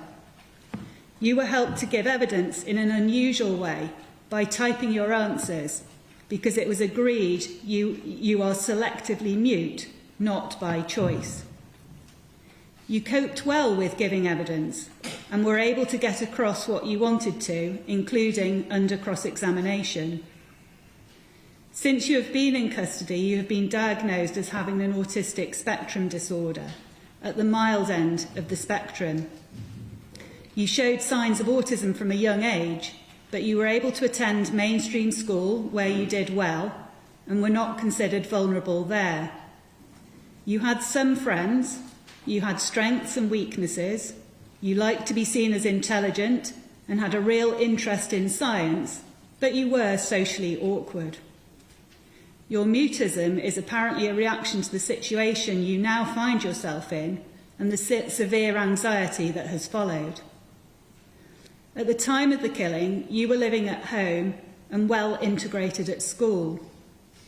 Looking at all the evidence, the expert reports, as well as the evidence at trial, I am satisfied that your diagnosis does not explain the way you referred to Brianna, although it does have some impact for sentencing. Using the table in Schedule 21 for young offenders, the starting point for those aged 15 or 16 at the date of offence is 20 years if the case falls into the category for which the adult starting point is 30 years. It is 17 years if the adult starting point would be 25 years. It is agreed by everyone that those are the two categories to consider. Paragraph 3 of the schedule explains that a case will fall in the higher category if the seriousness of the offence is particularly high. It gives examples of cases that will normally be included in that category. It does not say that they are the only examples of offences of particularly high seriousness, but this is a good guide to judges. Two examples are relevant here. They are a murder involving sadistic conduct and a murder that is aggravated by hostility related to transgender identity. If I do not treat you as falling into paragraph 3, then the 17-year starting point applies because the murder involved a knife being taken to the scene. That was part of the joint plan and so applies equally to Scarlett as it does to Eddie, whose knife it was. The starting point I use is just that. It is not the end point.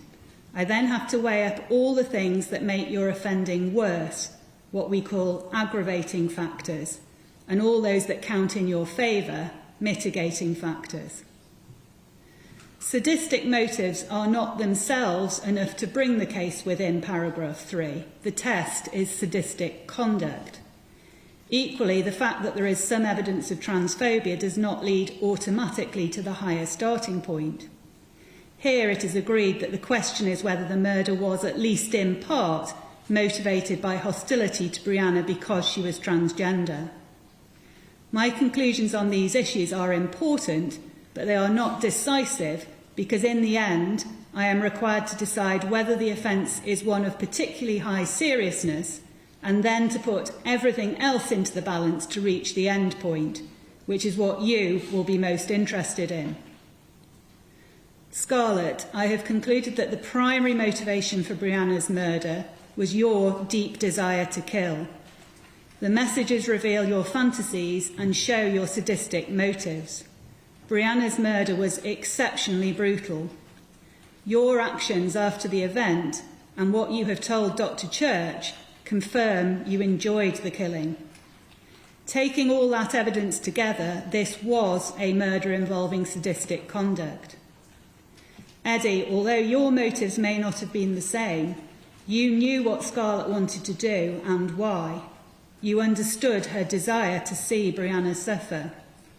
You actively participated in this brutal murder, knowing the sadistic motives behind it, and you cannot avoid the consequences just by saying you did not have the same desires. I find also that you, Eddie, were motivated in part by hostility towards Brianna because she was transgender. You dehumanised Brianna by constantly referring to her as it, and your messages about wanting to see if she would scream like a man or a girl and really wanting to see what size dick it had, along with checking the night before the killing that Brianna was coming, show your own interests in killing Brianna linked to your hostility towards her as a transgender person. Just as you knew of Scarlett's motives, she knew of yours, although I cannot go so far as to say she used your transphobic attitudes to get you involved. I therefore find that you both took part in a brutal and planned murder which was sadistic in nature and where a secondary motive was hostility towards Brianna because of her transgender identity. In any event, however it is analysed, I think it is plain that this was a murder of particularly high seriousness and that the part each of you played leads to the starting point of 20 years. Had I not reached that conclusion, I would have treated the sadistic motives and transphobic comments as significant aggravating features at the next stage. As it is, I will be careful not to double count things that have already gone into the starting point. There are many serious features in this case, but they overlap, and it would be wrong to treat each one as separately uplifting the minimum term. I also keep firmly in mind that you are very young, and you must be sentenced with the hope, if not the immediate expectation, that you can one day be rehabilitated, however cruel that may seem to those who have lost a loved one. Looking at aggravating factors, Brianna's murder involved a significant degree of planning and premeditation, with more general plans to kill other people. The planning started with you, Scarlett, and it was you who brought Eddie in. But Eddie, you joined in with the planning. I do bear in mind that apart from the awful subject matter, the plans were in some ways quite childish. Scarlett's notebooks were left where they could easily be found. But the extent of the planning, on any view, remains a significant aggravating factor for each of you. In your case, Scarlett, I have to bear in mind that you tried to kill Brianna by poisoning her. Although that does not apply to you, Eddie, you did encourage further attempts at poisoning, although that did not happen. Both of you were involved in the failed attempt to kill Brianna on the 28th of January and persisted when that did not come off. Brianna was vulnerable, as described by her family, even if not strictly to be treated as vulnerability in the statutory sense. You picked Brianna because you both thought she would be an easy target. In doing so, you, Scarlett, abused her trust. She thought you were her friend. You encouraged her not to be anxious and guided her through getting the bus. Eddie, you knew Scarlett was preying on Brianna in this way, and so it aggravates your offending too, although perhaps to a lesser degree than Scarlett's. I recognise these features are part of the planning I have described, and I avoid double counting, but they are still matters to put in the balance. I have taken account of the brutality of the killing and the use of the knife when assessing the starting point. I have also built in the sadistic motive and transphobic hostility. All these things are very serious features, but I have explained how they are linked, and so they do not each call for separate additional uplifts. They do, though, have to be recognised in balancing the aggravating and mitigating features. Taken together, they illustrate how serious this offence was, even in the context of other murders falling into the category I have identified. The attempts to conceal evidence were not sophisticated and do not have any significant impact. Brianna's body was not concealed, probably because you were disturbed. I will not speculate as to what might have happened if you had not been. It is an aggravating feature that you committed the murder in broad daylight in a park when there were other people around, including a family playing hide and seek and lots of dog walkers. It was always likely that other people would come upon the scene and suffer trauma, as happened. In considering mitigation, I have considered everything I have read about you, including the pre-sentence reports. I bear in mind your previous good character, although this must be viewed in the context of very serious offending and the contents of the messages. Within the 15 to 16 age range, there will be differing levels of maturity. I must look at your maturity while also thinking about any mental or developmental disorders which may have lowered your culpability, looking at the various reports on you both. Scarlett, the assessment of your intellectual ability fits with other evidence that you are not mature or clever. You have some vulnerabilities. Since you were about 14, you have had problems with your mood, anxiety, self-harming and anorexia. Reports prepared before the trial suggested you had traits of autism and ADHD. Dr. Church no longer thinks that applies. You have changed your account since the trial. You have admitted taking part in Brianna's murder. You have said things about what you did and how you felt, both to Dr. Church and to others, including Miss Howarth, who wrote the pre-sentence report. You have lied so many times, Scarlett, that it is impossible to know what is true and what is not. There are, though, worrying things in the recent reports. You have expressed the desire to kill again. If those thoughts continue, you will not be released. Dr. Church's latest report will need to be retained on your file. It contains important information the parole board would need to consider. You have shown no remorse. Having now assessed you several times, Dr. Church has diagnosed that you have a severe form of conduct dissocial disorder, one of the features of which is having no empathy. Your lack of empathy does provide some explanation for how you could commit such a dreadful murder, but in my view, it does not significantly lower your culpability. There is no suggestion that you did not know that what you were doing was wrong or that you were unable to control your actions. You were able to plan in an organised way and had full awareness that it was criminal behaviour. In short, your diagnosed disorder did not drive your actions, although it meant you did not have the mental break that most people have to stop them wanting to harm others because that feels wrong. It may not have felt wrong, but there is no doubt you knew it was wrong to act as you did, and you chose to do so anyway. I take account of the diagnosis, but in my view, it offers limited mitigation. There are no other relevant diagnoses in your case, but there are some concerns about your mental health and how you will respond after today, which those responsible for your care will no doubt note.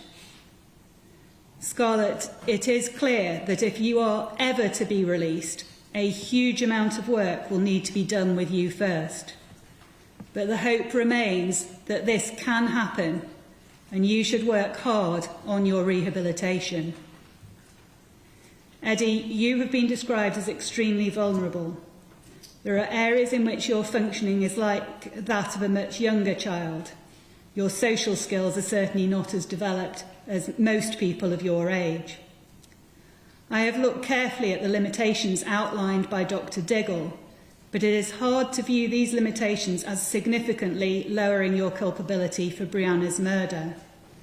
I should also say that my analysis of your offending differs in some important respects from that contained in the pre-sentence report. Ms. Howarth has attempted to make sense of what you have told her, but you have not given a truthful account. I have found her report helpful, though, reading it in the context of my factual findings. I bear in mind that it is difficult for a proper assessment to be made as to the impact of your ASD while you continue to deny what you did. But I am confident from all I have seen that you knew very well that what you were doing was terribly wrong, and that you were capable of saying no to Scarlett. Your autism cannot provide any real excuse for the offence. I do, though, recognise that some downwards adjustment is required in balancing against the aggravating factors to reflect that you are less mature than many others within the 15 to 16 age category, and that your thinking skills are less developed in several areas. More generally, your ASD, severe anxiety and selective mutism has made your experience of custody more difficult. Despite this, Dr. Crawford's latest report shows reasonable progress. You have managed to pass your GCSEs while in custody and to begin studying A-levels, and you have agreed to start speech and language therapy. Although you showed no remorse at trial, or indeed today, the pre-sentence report showed some insight into Brianna's family's feelings. You told Miss Howarth, "I wouldn't think that there is anything to say because I'm certain that there is nothing either of us could say that would ever help them with their situation and would more than likely cause more pain." This is, in fact, quite a mature statement and one that may be built upon.